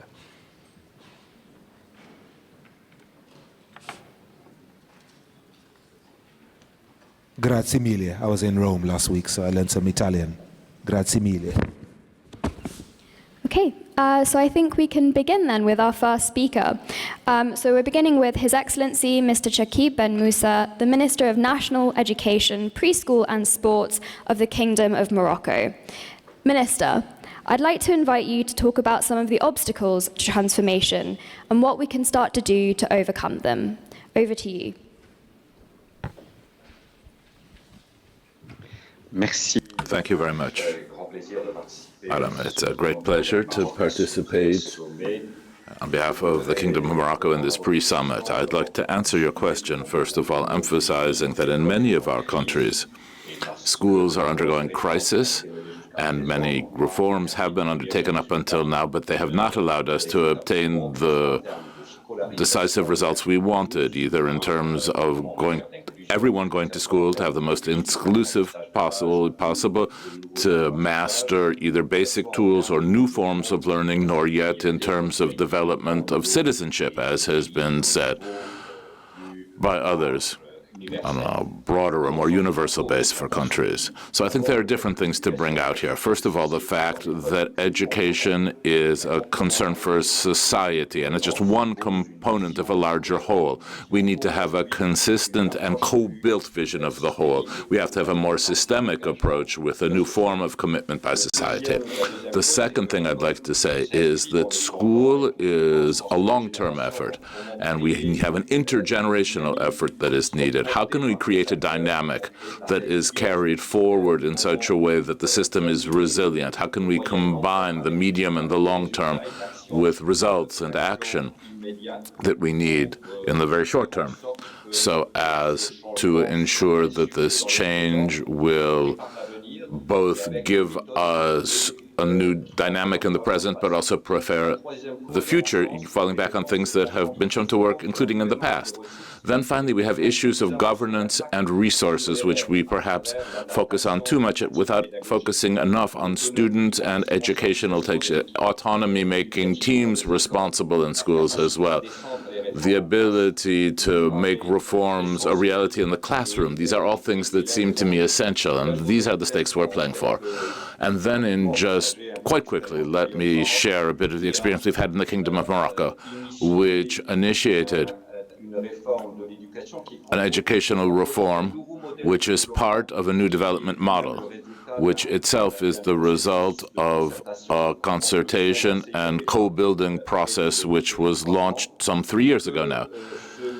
And this model defines, I think, a shared ambition where we will consider school to be an essential building block, an element, a lever for the creation and the acceleration of the country's development, and which will allow us to justify that the investments made there are not simply sunk costs on functioning, but a real investment in the future.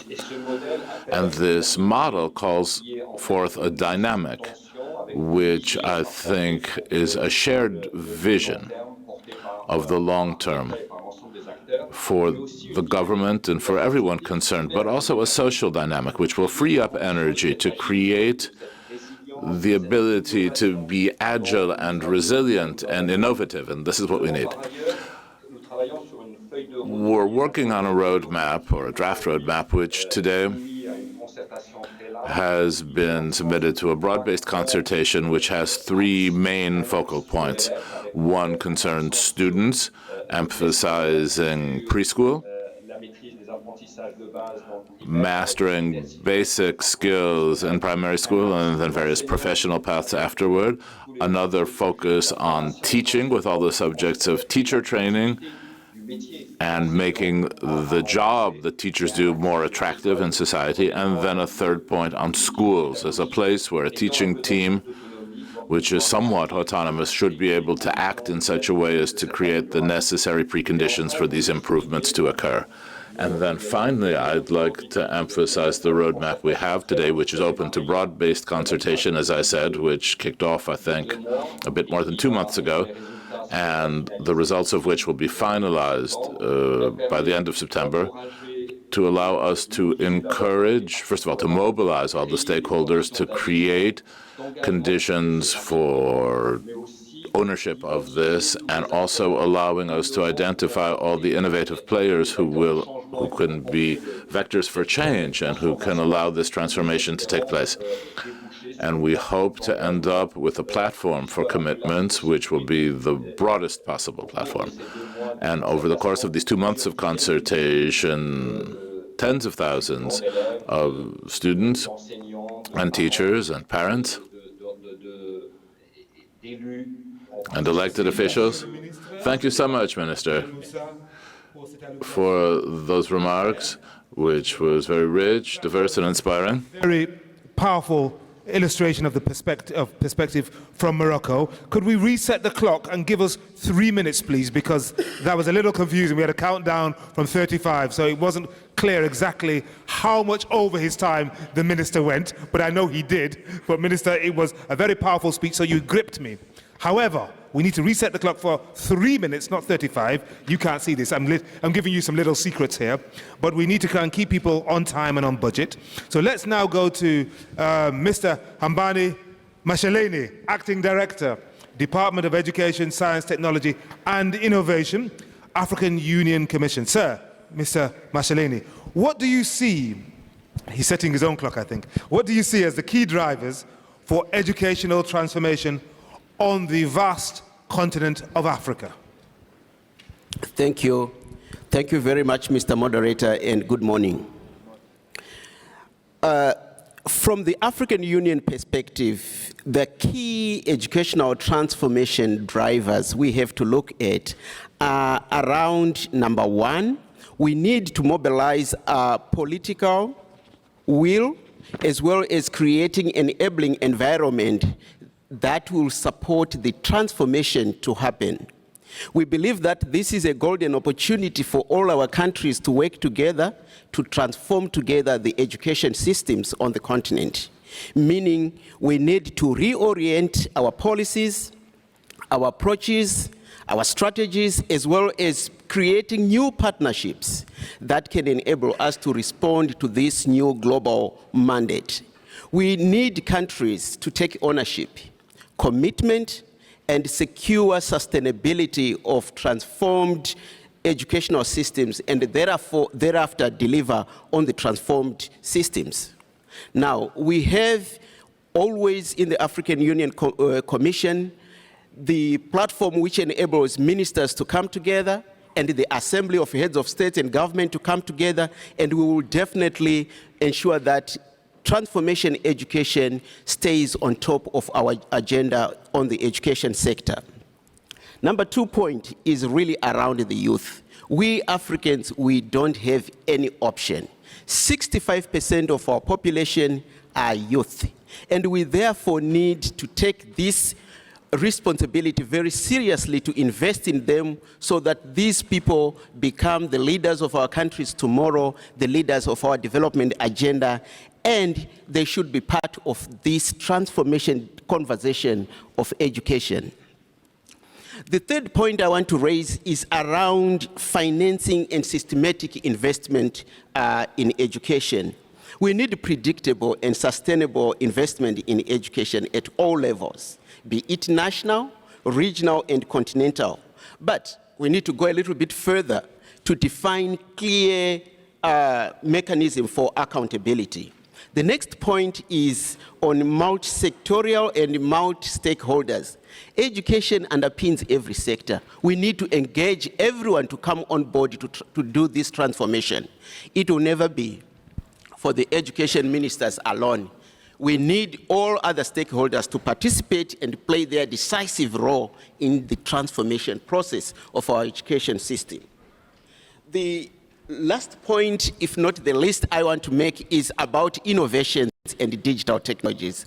There's been quite a lot of innovations that stemmed from the pandemic that are helping us to close the gap in terms of access crises so that we can go on forward together. The last point, not to steal your 3 minutes, well, is you've really, already stolen them, Mr. Mashalini. It's really You're about deeply COVID. into the red. Okay, it's briefly. really about COVID. Okay. We cannot do the transformation without addressing the disparities that have been created and the disruptions we have seen in our systems created by the COVID pandemic. Thank you very much. Mr. Mashalini, thank you very much indeed. Yes, please.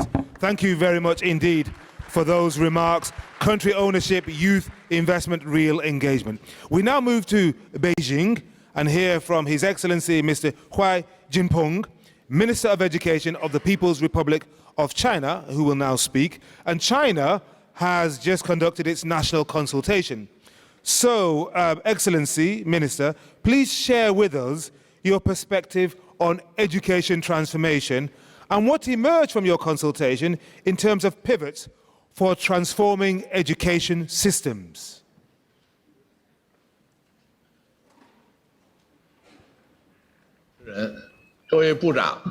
Ministers and that's all of international organizations, ladies and gentlemen, very good morning to you. I'm very delighted to join you at the Praise Summit and to share ideas on transforming education and on recovery of education post-COVID, and so as to speed up our pace in achieving the Education 2030 agenda.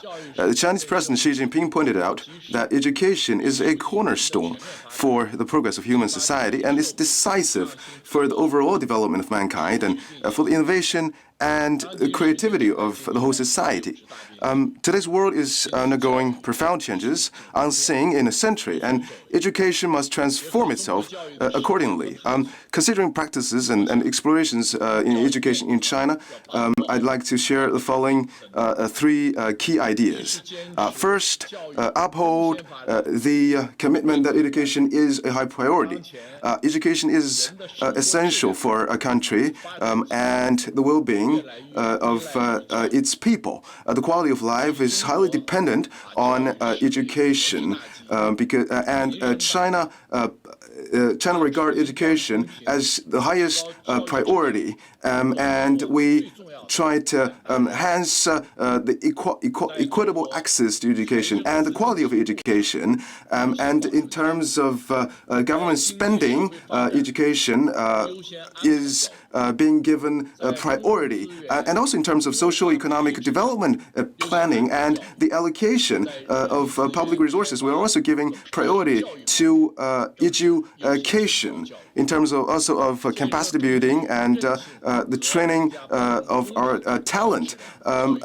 We're doing all this so as to build a more resilient, inclusive, and equitable, high-quality education system, and trying to leverage the role of education in supporting and steering the socio-economic development in a holistic manner and provide impetus for global economic recovery and a good development of the society. And second, we should uphold the concept that education should promote the overall development of men and women.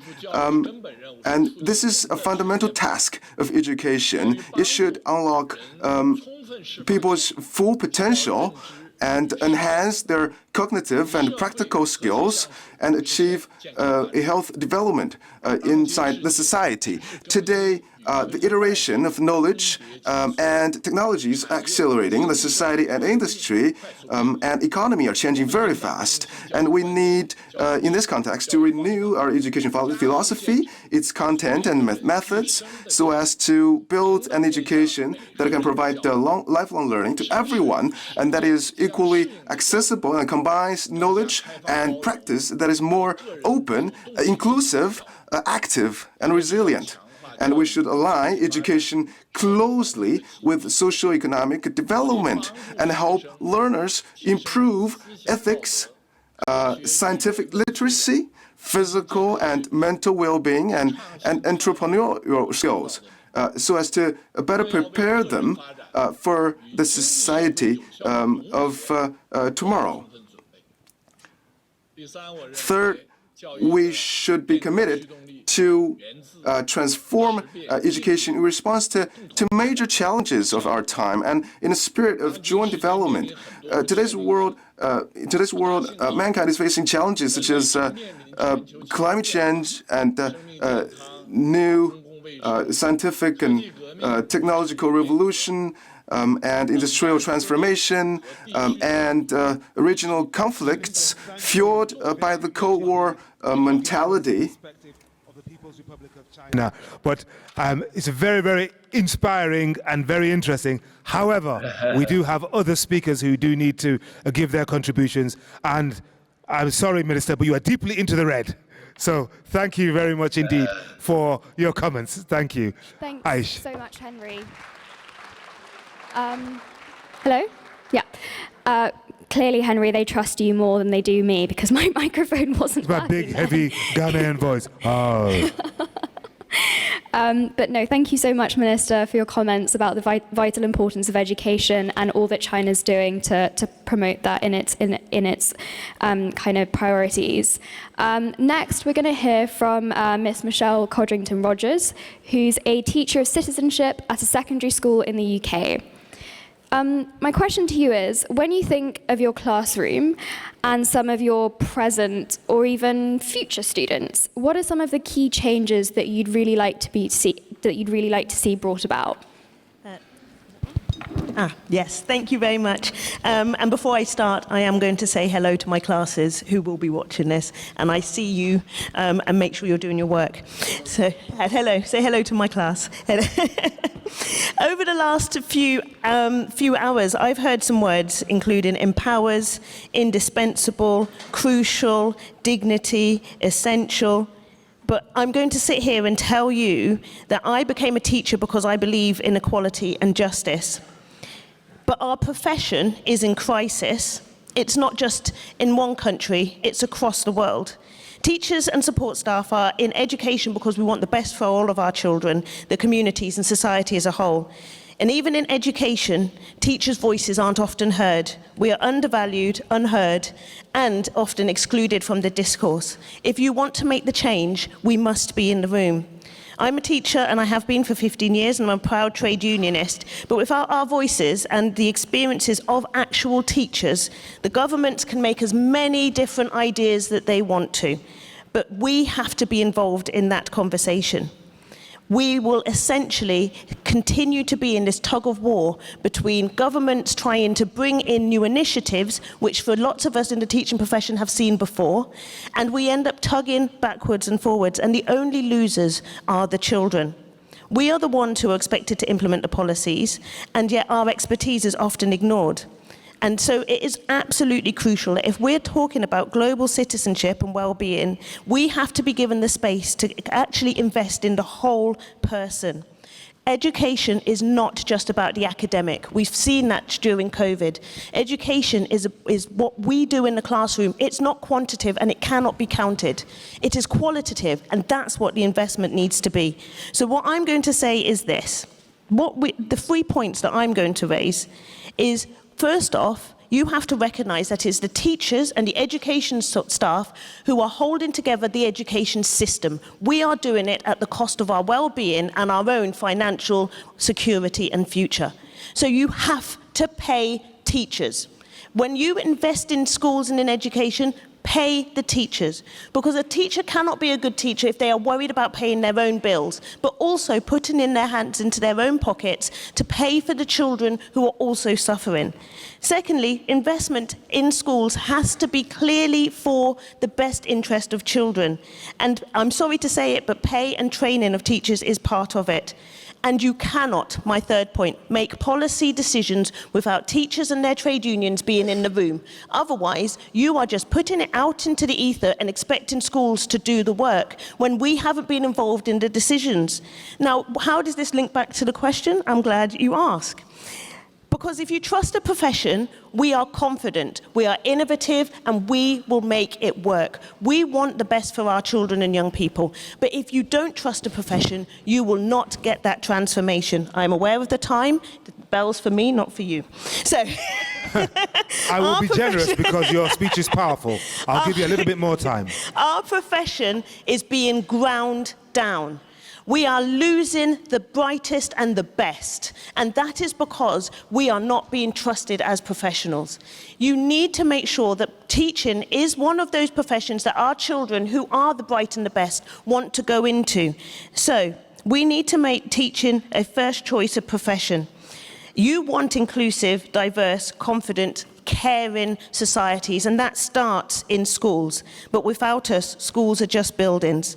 Education is shown time and time again that it is valued by children, by their parents, by their carers, by society. And what I'm urging you and begging you and desperate, the people in this room who can make those decisions, make sure that you are showing that you value teachers as well, because now it's your turn. Thank you very much. Michelle Codrington-Rogers, a teacher from the UK. Thank you very much. That was quite something. And I'm sure you've done your students proud watching online. So essentially, education, education, education is meaningless without teachers, teachers, teachers. Thank you very much.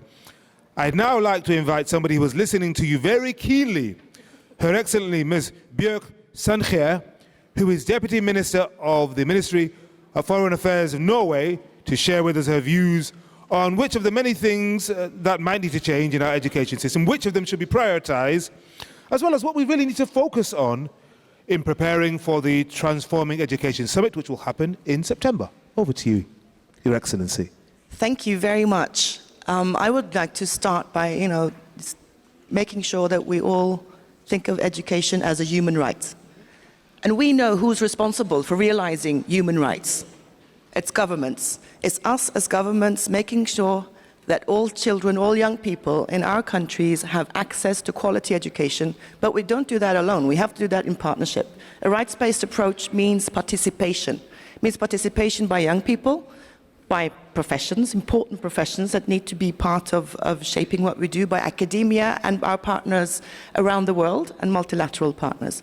And we need to have that as our starting point. And what I learned from working in HIV, but also in other rights-based approaches, is that nothing about us without us. So with that as a starting point, we've heard very powerful statements about how young people are not getting that education that they need. 260 million children out of school, and the pandemic having pushed many more children and young people out into learning poverty. So we are at the right time for the UN Secretary General to convene us and to bring us together for the Transforming Education Summit. We need to mobilize even greater political ambition, commitment, and action to not just reverse setbacks in education, but to transform and to achieve Sustainable Development Goal 4. So what are my 3 points? The first point is that we are seeing more and more children living in situations of crisis, needing education support.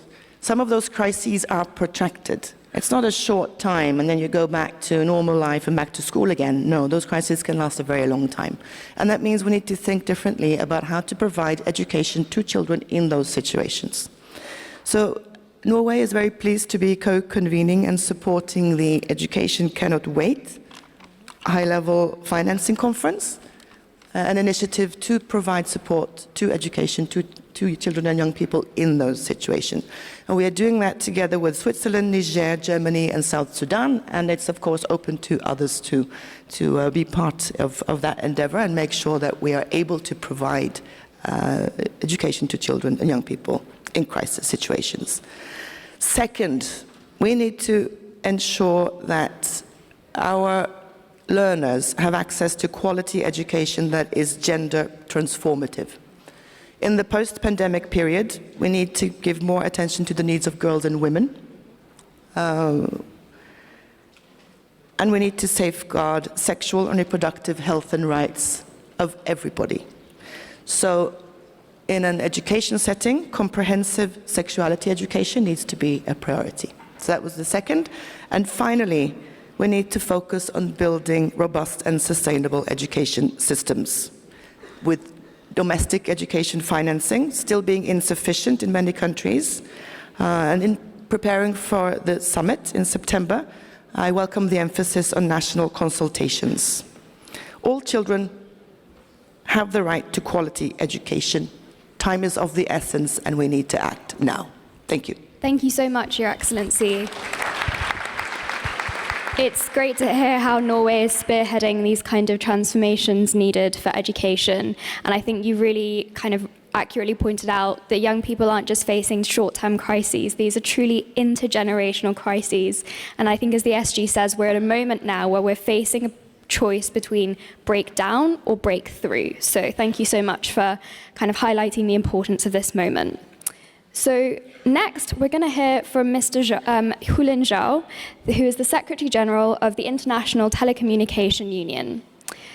At this moment, great, got a microphone. At this moment, we shouldn't forget that we're in the middle of a vast digital transformation that is affecting how we live, work, and learn. Mr. Zhao, is this transformation affecting everyone equally, and what is the role of the ITU in ensuring this? Yes, affect everyone equally. That means nobody will not be affected, but not equally that everybody take the same profit. So I'm very pleased to join this session. And ITU is the International Telecommunication Union. It's the oldest UN agency, 80 years older than UNESCO. But we worked very hard for new technologies and telecommunications. And as Henry mentioned, that education in 1970s, 80s, I still remember, the 1970s you have a broadcast for education. And 1980s, 90s you have a television for broadcasting. So all these technologies developed by ITU. And nowadays you have these broadband connections. You have virtual tools like Zoom, like Teams. These are all based on ITU's standard for virtual codings. So all this we worked very hard, and we worked also very hard with our sister organization like UNESCO. We worked together. I myself and Audrey, DG of UNESCO, are co-vice chair of United Nations Broadband Commission. Very much focused on education as well.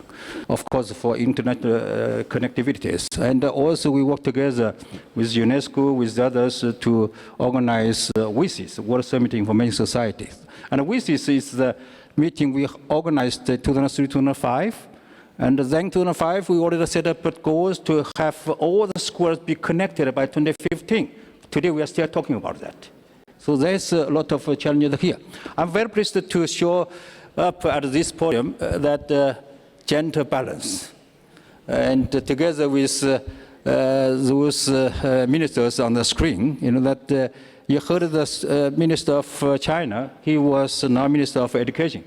But he was a Minister of ICT technology. And his last visit to international trip was visiting ITU. Then he moved to education to the others. So that I'm very pleased to see that the ICT nowadays is really working to support everything, everyone. And we still know that the school should be connected, but still not connected yet. And to have all schools connected, we have developed together with UNICEF the GIGA project. And I would very much appreciate at this moment that the Norwegian government give us some generous support. So you want me to stop? I could stop any moment. No. You have a bit more time. I just wanted you to keep your microphone close. It's your microphone technique, Mr. Zhou. Yeah. So ICT is absolutely important, in my opinion. When we talk about the transformation of education summit, you look at the logo, you have the Wi-Fi connection. So that that means everybody recognizes that without ICT, this transformation of education will not be successful, if I may say that. So that is absolutely strong, message I'd like to share with you. And ITU now is also taking care of digital skills. So we work with IAO to have digital skill training in Africa for youth. And this year we celebrate our World Telecommunication Information Society Day, 17th of May, with a theme to see ICT for older people and for aging, the health aging. So we try to help the retired senior people to have digital skill, because nowadays they also suffered heavily from the pandemic. They don't know how to use internet to manage their life, and we have to help them. So all this, I think that this is something we are very pleased, and I was very pleased to be invited by Secretary General of UN to join this advisory committee of this summit, and I participated almost all the major sessions, and very pleased to come here. But anyhow, the former Minister of Education of Italy, she mentioned her experiences. I can tell you. A couple of years back, when I talked to the Parliament told me that even in Italy, not all the schools be connected. Mr. Zewde, yeah, that is I love your enthusiasm, yeah. and I love the history that you've been giving us, and the credit you have taken personally for all the achievements of IT over the past 50 years. Fantastic. It was wonderful. Thank you. No, but you're absolutely right. Absolutely right. International telecommunications has been truly transformative in a variety of industries and also sectors, not least education. But there is a digital divide. We see it across generations, we see it across regions, we see it in development. But thank you very much for putting those points across in just 4 minutes. Thank you. Mr. Zewde, please. We still have 3 billion people not connected online yet. This Point is very well a lot made. of children have not been connected. So that is Well, my you and I last are now message. connecting, Mr. Zewde, and we will connect again, I'm sure. Thank you very much indeed. Thank you. Wonderful, wonderful, wonderful contribution. And now, at last, but by no means least, our final speaker on this panel is to my right, your left, Ms. or Signora Tarsila Rivera Zewde, who is the Executive Director of the Centro de Culturas Indígenas of Peru, as well as a member of the International Commission on the Futures of Education. Now, mucho gusto. Your commission has proposed some key directions of change. What do you see as key priorities for things that need to be done differently in education? From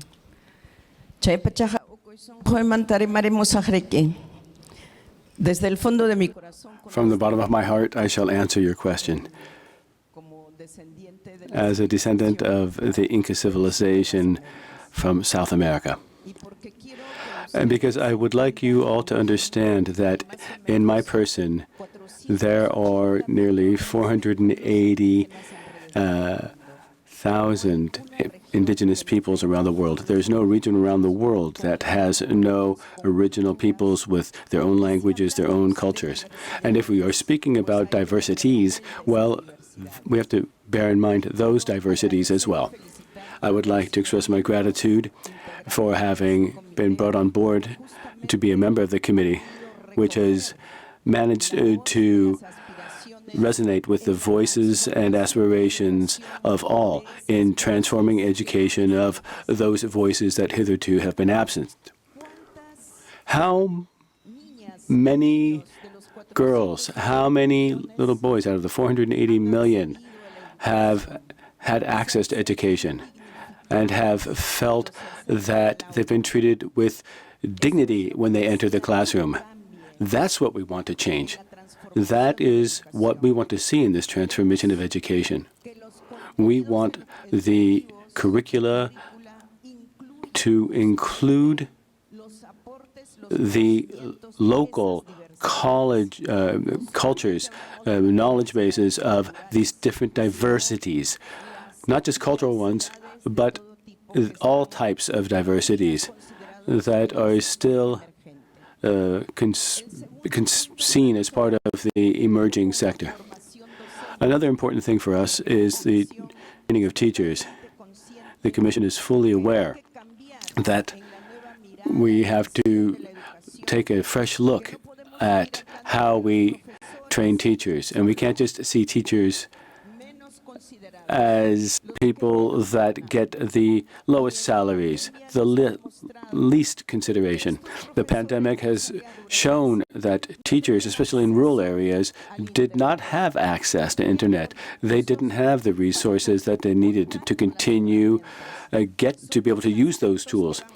These are two things that go hand in glove: curricula, methodologies, inclusion, and educational quality. And in this connection, ladies and gentlemen, distinguished eminent figures in this room, when you think about educational systems in our countries, those of you who have decision-making power over the public purse, we have to establish priorities. Education should be seen as something that enhances our dignity.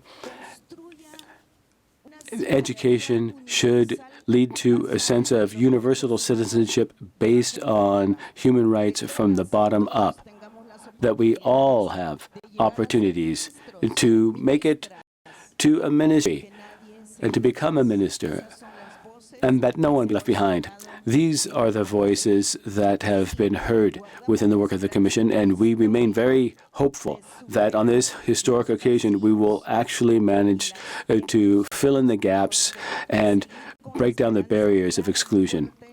This is a very clear voice, a clear message that says the times have changed. We're entering a new global context that requires this transformation in order to, again, break down the barriers of exclusion, which are often based on things such as racism and discrimination. Thank you very much.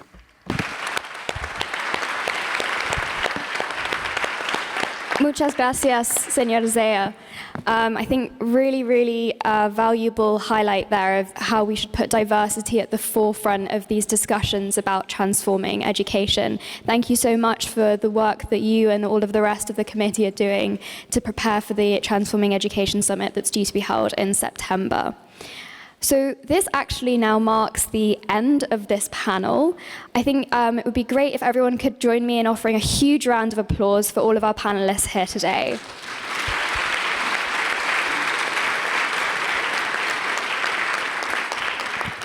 So I'm now going to pass the floor back to Henry, who's going to tell us about the short break that we have coming up. That's right. Don't go anywhere. Aisha, thank you very much.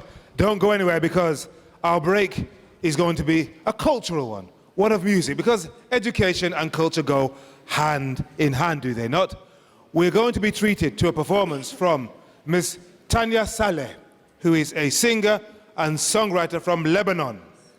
She's considered to be one of the pioneers of the Arab alternative music scene. How many of you knew there was an Arab alternative music scene? I see a sea of blank faces. That means none of you knew. It's like being back in the classroom when I taught here 34 years ago in Paris. Yes, I did. Yes, c'est vrai en plus. So, I want you to give her a very warm, wonderful, educational, UNESCO round of applause. Show her your love. Please, we need to make a move to give her some space. Show her some love. Ms. Tanya Sahle, singer and songwriter from Lebanon. Bravo, thank you, gracias. Thank you.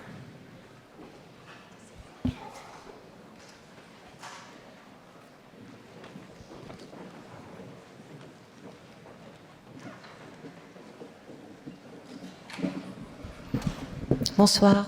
Good evening. Good evening. I'm used to say good evening, actually good day.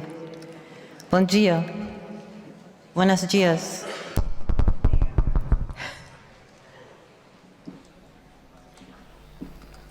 نهاركم سعيد.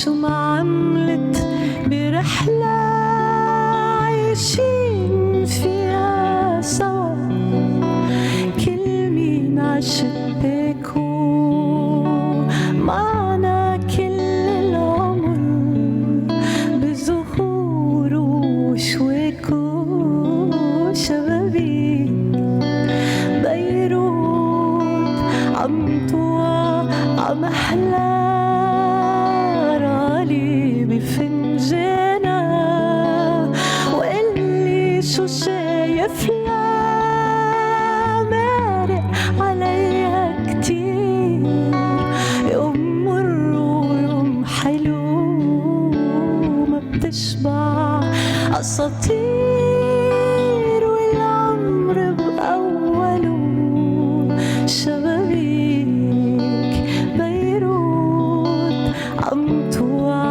محلى قصصنا منشورة أحبال ومنسير لوحات ملونة عالسطوح المدير شبابيك بيروت عم توع عم أحلى وبيوت فوق بيوت شو ما عملت برحلة عايشين فيها سوا كل مين عشبكو معنا كل العمر بزهور وشويكو بتوقف عوج الضوء وبتكحل عينيها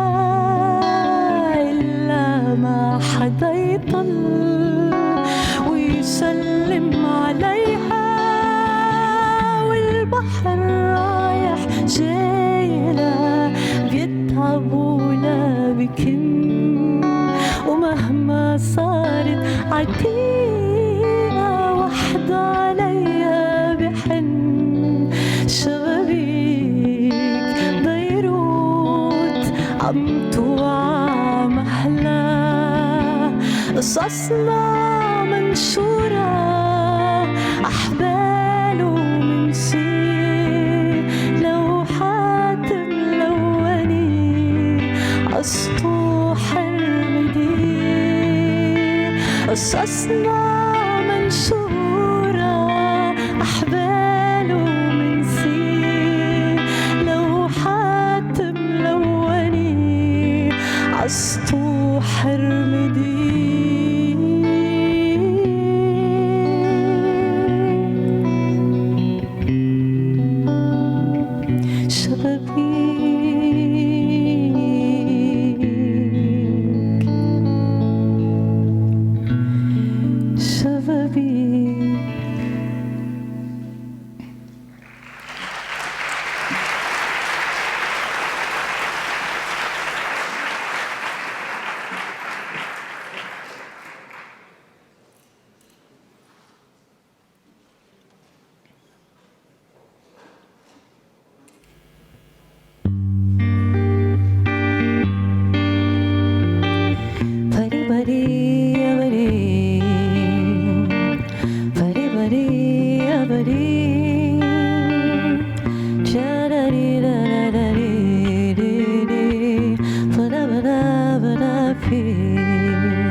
الحالة خطرة كتير خليك متوقع بضربة يم شمالك يم جنوبك وخبي راسك أو بيطير خبي راسك أو بيطير أي شي معقول يصير أي شي معقول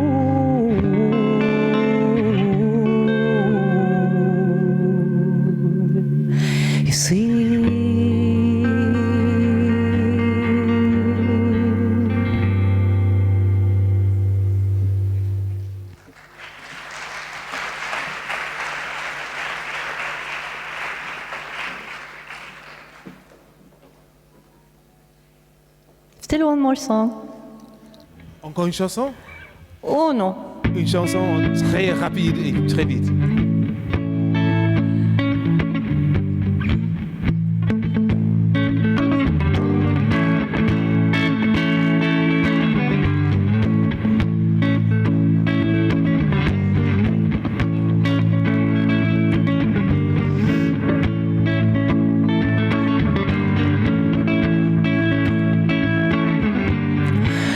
قال لي ولا قلت له ما قلنا شي راحت ساعة عالفاضي وما فهمنا شي وما شفنا شي ما عملنا شي لا قال لي ولا قلت له ما قلنا شي راحت ساعة عالفاضي وما فهمنا شي وما شفنا شي وعملنا شي قال لي بده يعزمنا عمطعم صيني لبستله كل ثيابي وسكربيني ما بعرف كيف وصلنا على الكورنيش لا صيني ولا ياباني أكلنا مناقيش لا قال لي ولا قلت له ما قلنا شي راحت ساعة عالفاضي وما فهمنا شي وما شفنا شي ما عملنا شي والسيارة كرك وعودة للستين النمرة عنا مقبوعة وضوي اليمين بعلمك انه قلعنا بعلمك ماشيين فجأة وقفت بأرضها وضوى البنزين لا قال ولا قلت له ما قلنا شي راحت ساعة عالفاضي وما فهمنا شي وما شفنا شي وعملنا شي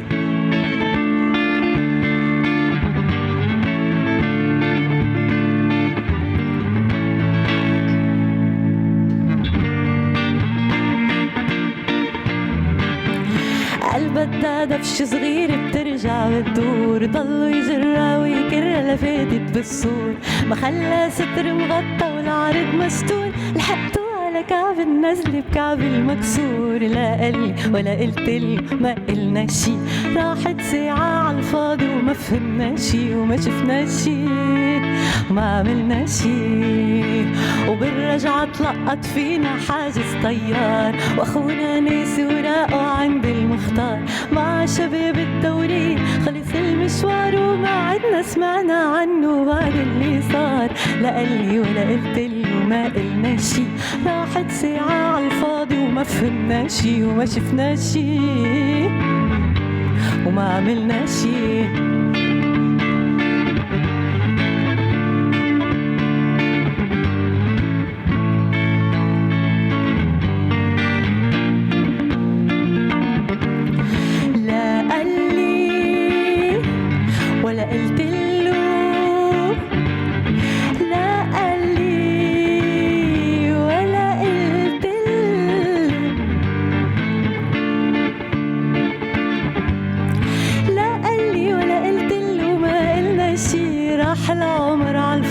وما فهمنا شي وما شفنا شي وما عملنا شي.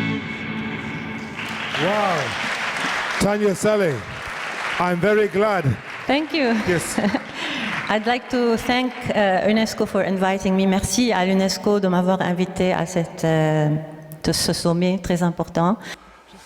Thank you for inviting me to perform at this very important event, and I'm sure that I hope that this will give you inspiration to find solutions for transforming education, and in particular bearing in the importance of art, culture, innovation, and creativity. Good luck to you all. Everything in the remaining days of your work, and thank you very much for having us. Thank you, Ghassan Fendri on the guitar. Have a nice day. Bon dia a todos, señores, señoras. Ciao. Thank you. Come on, you can do better than that. Please put your hands again together for Ms. Tanya Sahle and her guitarist with wonderful illustrations. I was trying to work out what she was trying to tell us in that final song, especially with the very haunting and slightly ironic lyrics and the video. I mean, did you understand the video? It was a real education for me. Madam Giannini, did you? I'm sure you understood what she was trying to get. Yes, you did, of course, of course, of course. Excellent. Okay, so that was wonderful. That was your introduction, those of you who were seeing that for the first time, to Arab alternative music scene. Aha, I'm looking at one or two people who are looking at me as in, I already know. Okay, thank you very much, Madam from Bahrain. Right, okay, so our next panel is getting ready for the stage, and I'm going to hand over to Aish, who's going to invite them to come up. Thank you so much, Henry. So could I invite on stage Her Excellency Ms. Deepu Moni, Her Excellency Ms. Anita Muiznis, His Excellency Mr. Jaime Perchik, Dr. Tariq Al-Gurg, Mr. Antonio Novoa. And we'll also have online joining us Mr. Neil Shrestha and His Excellency Mr. Marco Antonio Avila Lavanal and Mr. Jean-Marie Ishimwe virtually.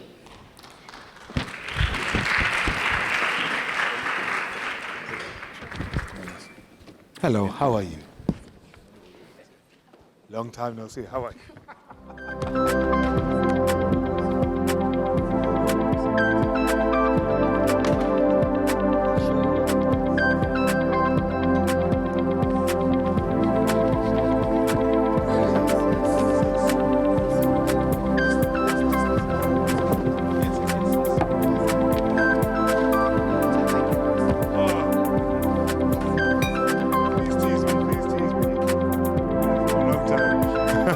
Thank you very much, everybody, and thank you for staying with us.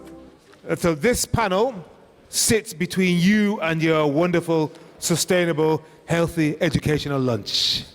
But don't let the thought of that lunch distract you from the content and the form of this next session. This was the final session this morning, and it's called Transforming Education Together. So we have a diverse range of voices on stage. We've got ministers of education, teachers, and representatives from non-profits and philanthropy. And Aish and I will introduce them again as we go. We'll vary our panelists.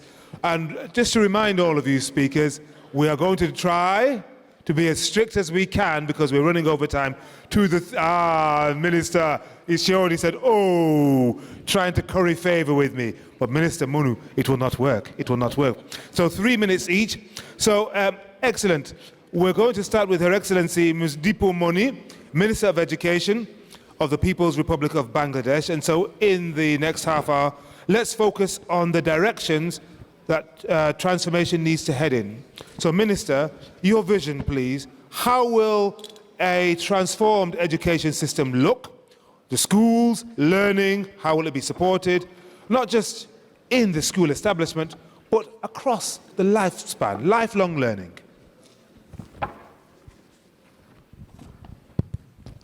Thank you.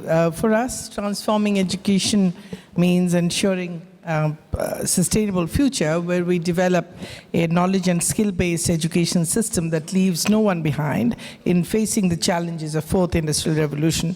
We must consider education a public good and make it affordable for all. At the same time, we mustn't forget that providing public goods costs money, and we must address the gaps and challenges we have. And just to highlight a few, first, the cost of education. We all can put our efforts at the government institutions, but we must address the cost of education in private institutions, particularly in the developed economies, and we cannot let inequalities take over quality education. Education is a basic human right, and we have to save it from being used as a business. Second, facilitating pre-primary education. We all know that pre-primary and early childhood education leads to better cognitive, numerical, and literacy skills. But do we have enough institutional backbone for that, or we are just counting on the better parenthood? We must not drag our society back to a dilemma where between raising a kid and women empowerment. Third, dropout and continued education. We must promote technical and vocational education. Fourth, affordable and accessible digital inclusion. We have benefited from digital and blended learning during this pandemic. And but the question remains, if we all have the same access to digital technologies. I would like to thank our Honorable Prime Minister, Sheikh Hasina, for envisioning digital Bangladesh, which surely saved our students who could continue with their studies even in the most difficult times. It is imperative that we realize and act for mainstreaming e-learning in our education system.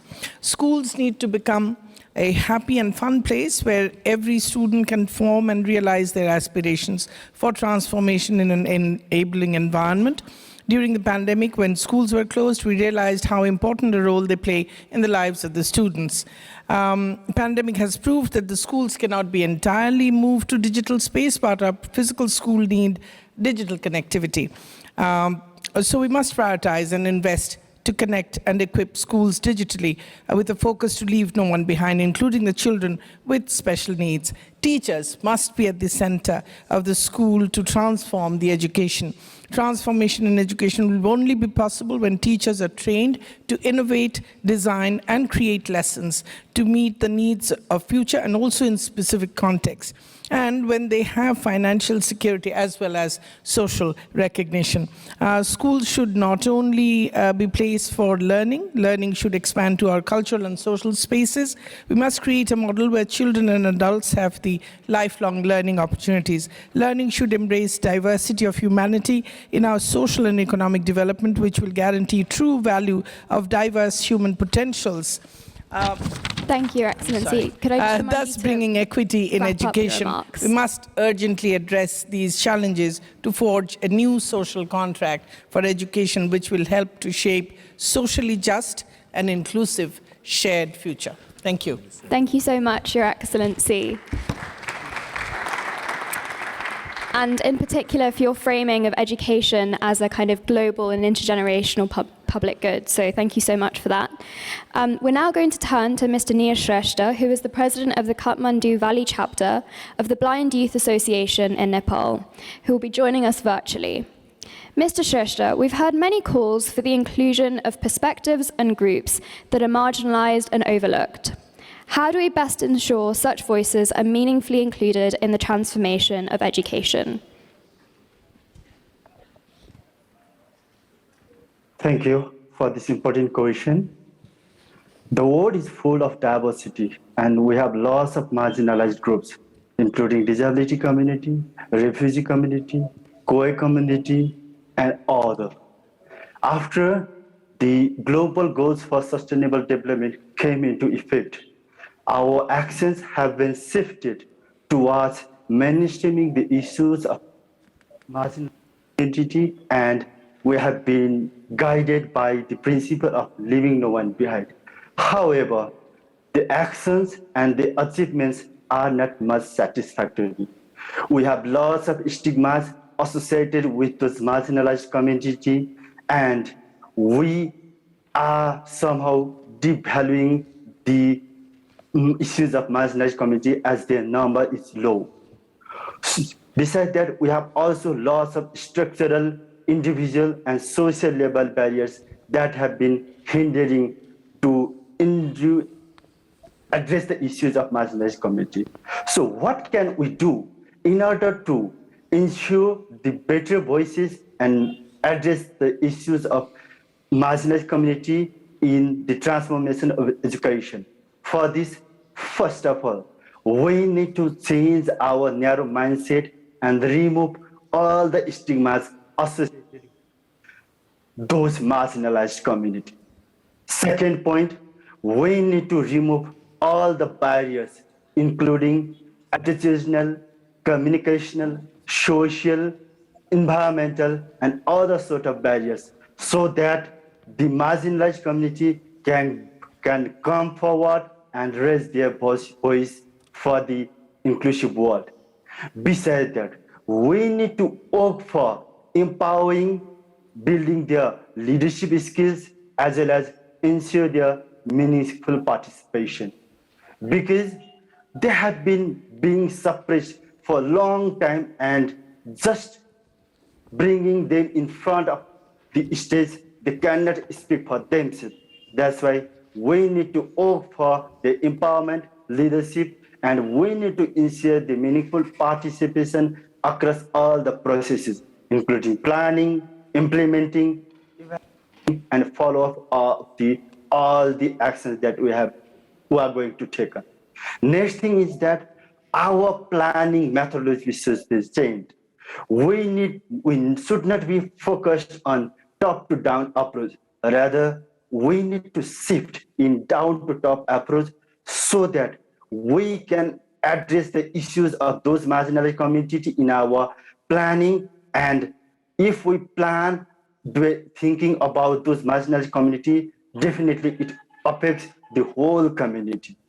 And another most important thing is that we need to remember that the cost of exclusion is much more higher than the cost of inclusion. Yeah, it may take somehow better cost, somehow more cost, or we may need to go through various complex processes in order to address and ensure their voices. However, ultimately, it can help us to ensure the inclusive world for everyone and ensuring inclusive, equitable, and sustainable education for all. Thank you very much indeed for giving us your perspective. Addressing marginalized community. On behalf of the Blind Youth Association of Nepal, I wish I could give you more time, but I can't. But thank you very much for speaking on behalf of one of the really marginalized voices, not just in Nepal, but around the world. So thank you. I would next like to invite Her Excellency, Ms. Anita Muzhniji. I hope I got that right, because I don't speak very good Latvian. You're smiling, so that means I did a decent job. Good education, you see. So Ms. Anita Muzhniji is the Minister for Education and Science from Latvia, still smiling at me, and you're going to speak on your vision of what future education systems need to become. What does it look like? And we've got to remember that our task here is to think boldly and creatively. So please be bold and creative, Minister. Thank you very much, and let me say how delighted I am to be here to discuss what global, technological, social changes have to be considered in shaping future education for the next generations. And when thinking about it, whether it's the year 2050, 2090, or even further, I encourage you to see it from the angle of the expectations from education in order to become empowered, so educated, responsible, and happy humans in times when world is changing not in centuries but in several years, and in future world of machine learning and AI. And when thinking about the education, firstly, we must remember that it is a much broader concept than just a system. It is not a task for a single ministry or several stakeholders to master. It is our common duty and responsibility, and that's why the governance systems that are based in healthy relationships between all the actors and stakeholders are needed. Secondly, the high collective expectations from education have to be matched with high and effective investments and advocacy for education, moral, intellectual, and of course financial. Also, new, smarter regulation that balances autonomy and accountability and is rooted in culture of trust is required. And you know, if education survived the pandemics, it was largely because of individual initiative, creativity, and innovation. So more emphasis on it has to be placed to find new, bold ways of dealing with the old problems. Another driver, of course, is interdisciplinarity, and in Latvia we really see the benefits of our new skills-based curriculum for general education that enables cross-disciplinary learning and encourages early specialization based on learners' cognitive strength and interests. But digitalization, new tools and platforms that can ease the growing workload for teachers brings the differentiation, and when used wisely can open new space for learning opportunities is a key. And lastly, I would like to stress the learning mindset as the future starts in our minds.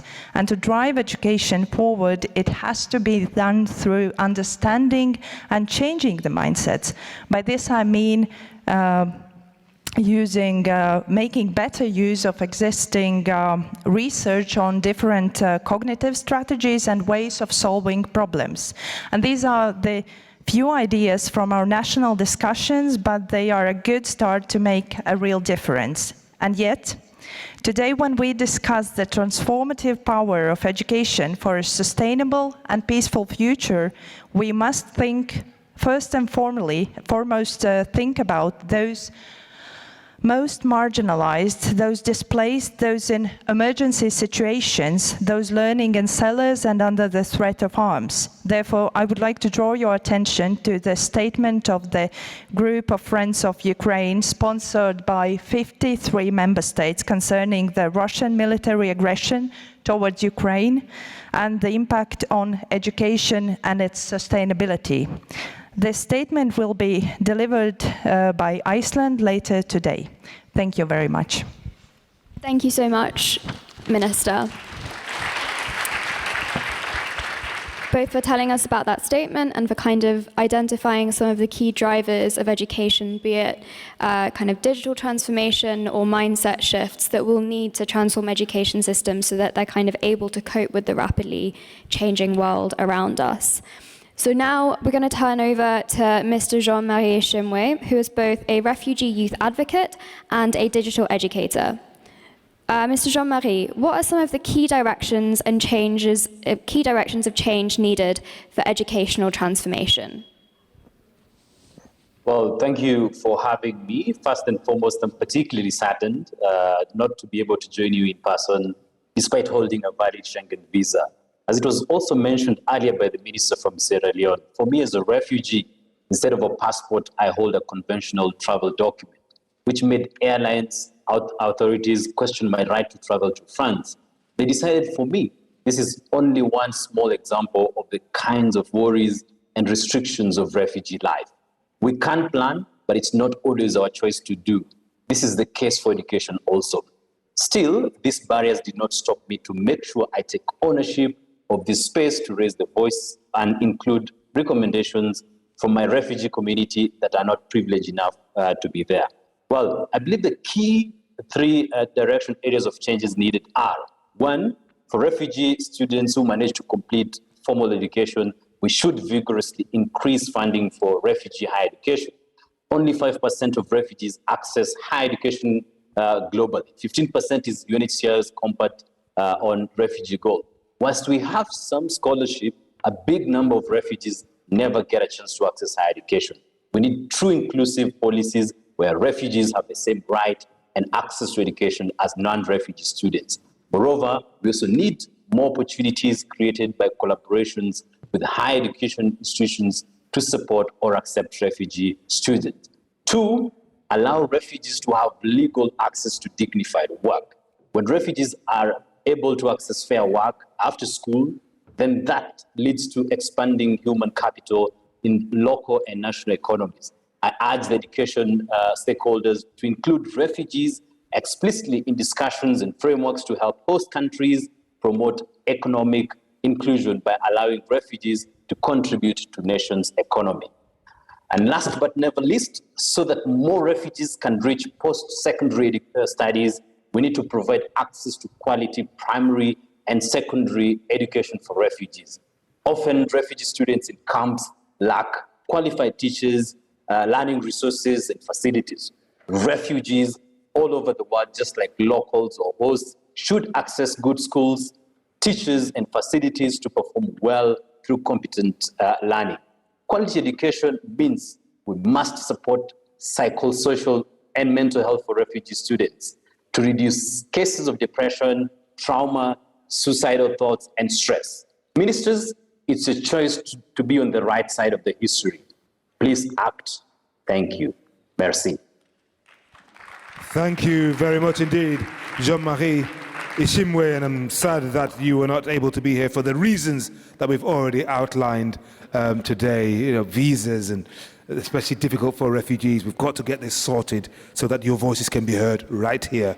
But anyway, let's move on, because I would like to now invite His Excellency Mr. Jaime Perchik, I hope I said that right, Minister of Education of Argentina, to offer his perspective on what needs to change so that we can transform education.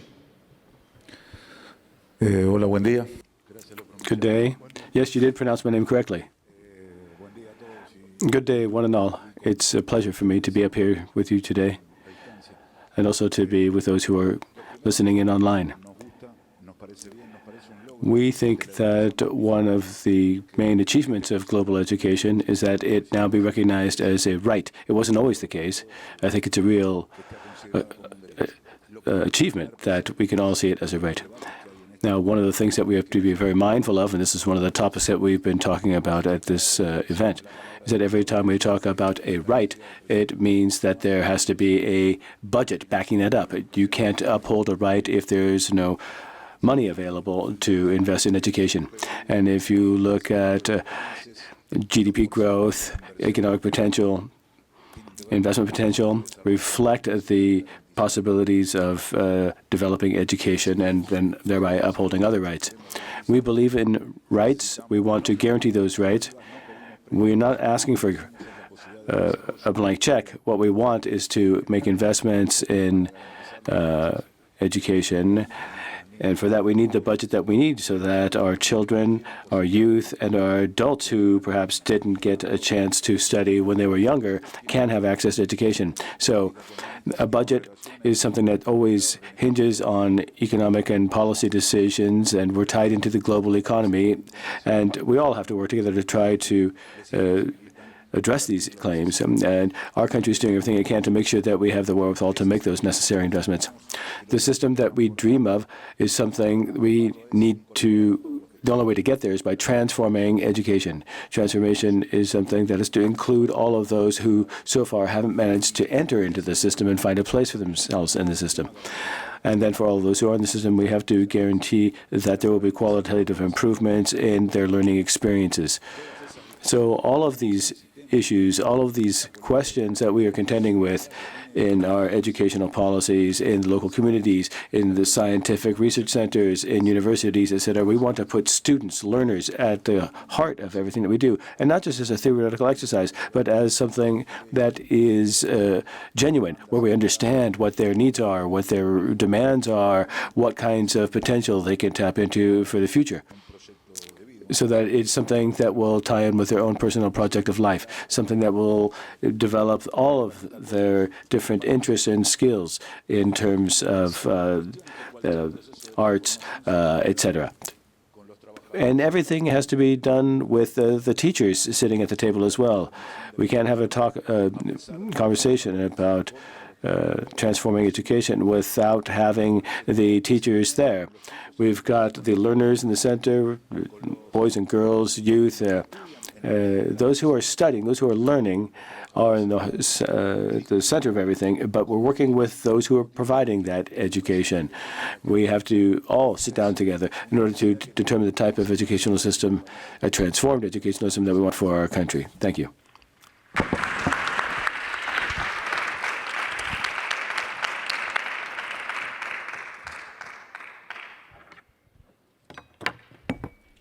Sorry, thank you, Your Excellency. Let's now turn to Dr. Tariq Al-Garg, who is the CEO of Dubai CAS. No, I think we've oh, sorry. we're jumping the order a little bit. I'm so sorry. Yes, I think it's we're going to Chile next, aren't we? Yes. So sorry. Thank you so much. We're actually going to Chile at the moment. So we have His Excellency Mr. Marco Antonio Avila Lavanal, the Minister of Education from Chile. Your Excellency, I'm so sorry for missing you out the first time, but can you please tell us more about what kind of education systems, curricula, and forms of teaching we should start to transition towards? Good morning, good afternoon. Greetings from the Southern Cone, from Chile. What we've thought about in our country is how, as a consequence of the pandemic, we could manage to deal with the very high levels of inequality we're now seeing, especially in terms of access to education, be it in person or online. In our educational systems, we see that there is exaggerated orientations of certain parts, and this has led also to the fact that teaching is no longer a highly appreciated profession, and that many of our curricula have characteristics that will have to be reviewed as well. And this is a situation we see in many other countries in the world. The social and educational crisis and the pandemic has given rise to serious criticism. I think this happened in our country and again in other countries as well. And we need to make progress in educational transformation. This is necessary. In the case of Chile, we're taking advantage also of the change in the political calendar so as to be able to bring about change on this front as well. I think we have talked about 4 different areas of change that are necessary so as to make it possible for us to improve our educational system and meet our international agenda. First of all, the idea of education as a social right, which effectively allows there to be educational justice and to promote the active role of citizens. Also to have a situation in which our productivity and our national budget from year to year are oriented in this direction as well. Secondly, recognition and strengthening of the professionalism of educational workers. And for this, I think we need to make progress with educational systems which trust teachers and their educational knowledge and their own development as agents who produce development, who are motors for change. And I think this is also true of many other educational systems throughout the world. Then we need to make progress with an educational system which is not just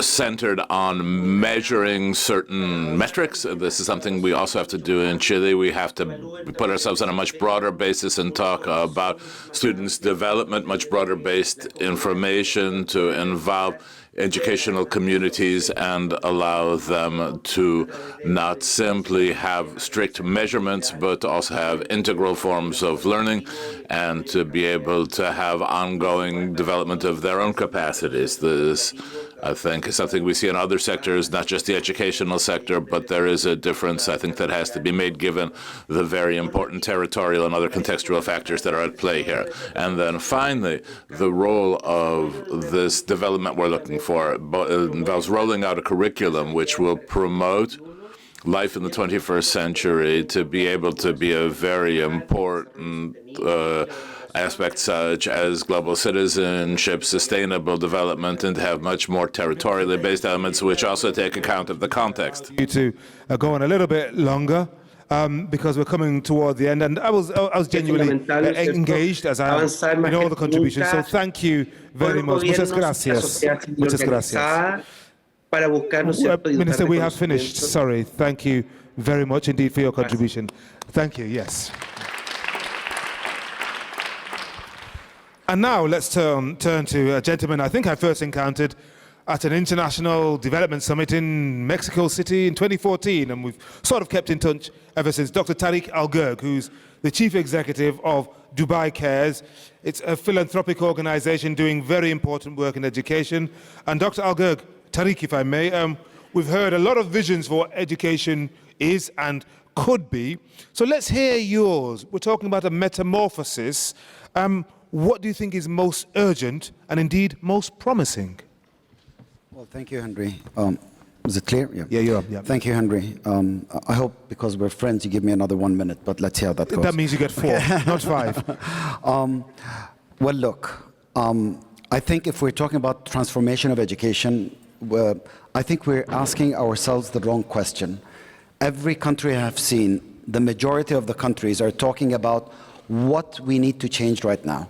What are the issues and how can we change them? What did the pandemic, what did Corona do and the school closures, and what we need to do into our systems, and what do we need to change in teachers and pedagogy? I think every country got it right in terms of changing teachers' training and getting more teachers into the system, changing curricula, skills. I appreciate the minister from Argentina. I'm going to tap into what he said a bit.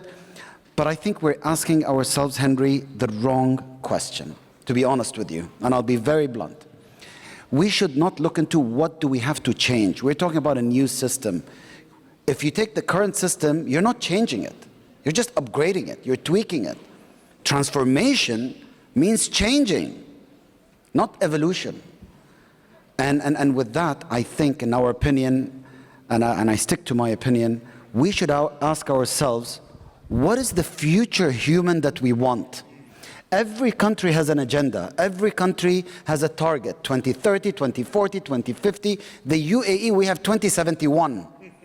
Why? Because it's our centennial. So that's our target. So every government, based on the strategy and the agenda that they have set, they have to see what is the future human. I want humans who are good in agriculture. I want humans good in AI. I want humans who can take me to space, to Mars, to anywhere. Every country has their own vision. And once they ask that question, and once they answer the question based on the strategy that the government has put, then you work yourself backwards to see what you have to do today to change things so you can reach that target. 2071 UAE, probably I would say 2050, the future human in 2050. And I just want to say, and if I can have just please 1 more minute, because it's very important, yeah. We have been designing a universal ecosystem when it comes to education. It's called the global system for education transformation. 5 years we've been designing it. We've been monitoring the whole world, developing and non-developing. It's a system that is inclusive. It's a system that can fit any country. It's a system that has technology and connectivity embedded within. It's a system that can even cater to the out-of-school children. It's a system that can actually cater to the youth of today who are not earning money and never went to any education system or schooling. It is a system that can give specialized accreditation to youth based on their skills, as the Minister of Argentina mentioned. And with that, the Ministry of Education should work closely with the private sector. And that's again what the Minister said.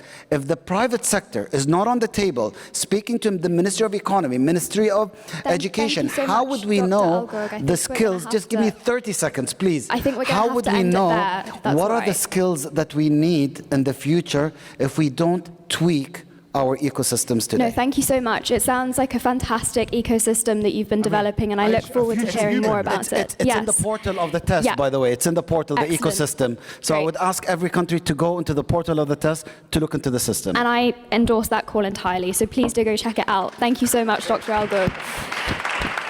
Okay, so the final speaker of this panel, your lunch is soon, not to worry, is Mr. Antonio Novoa, Honorary Rector of the University of Lisbon. Mr. Novoa has also served on the International Commission on the Futures of Education, chairing its Research and Drafting Committee.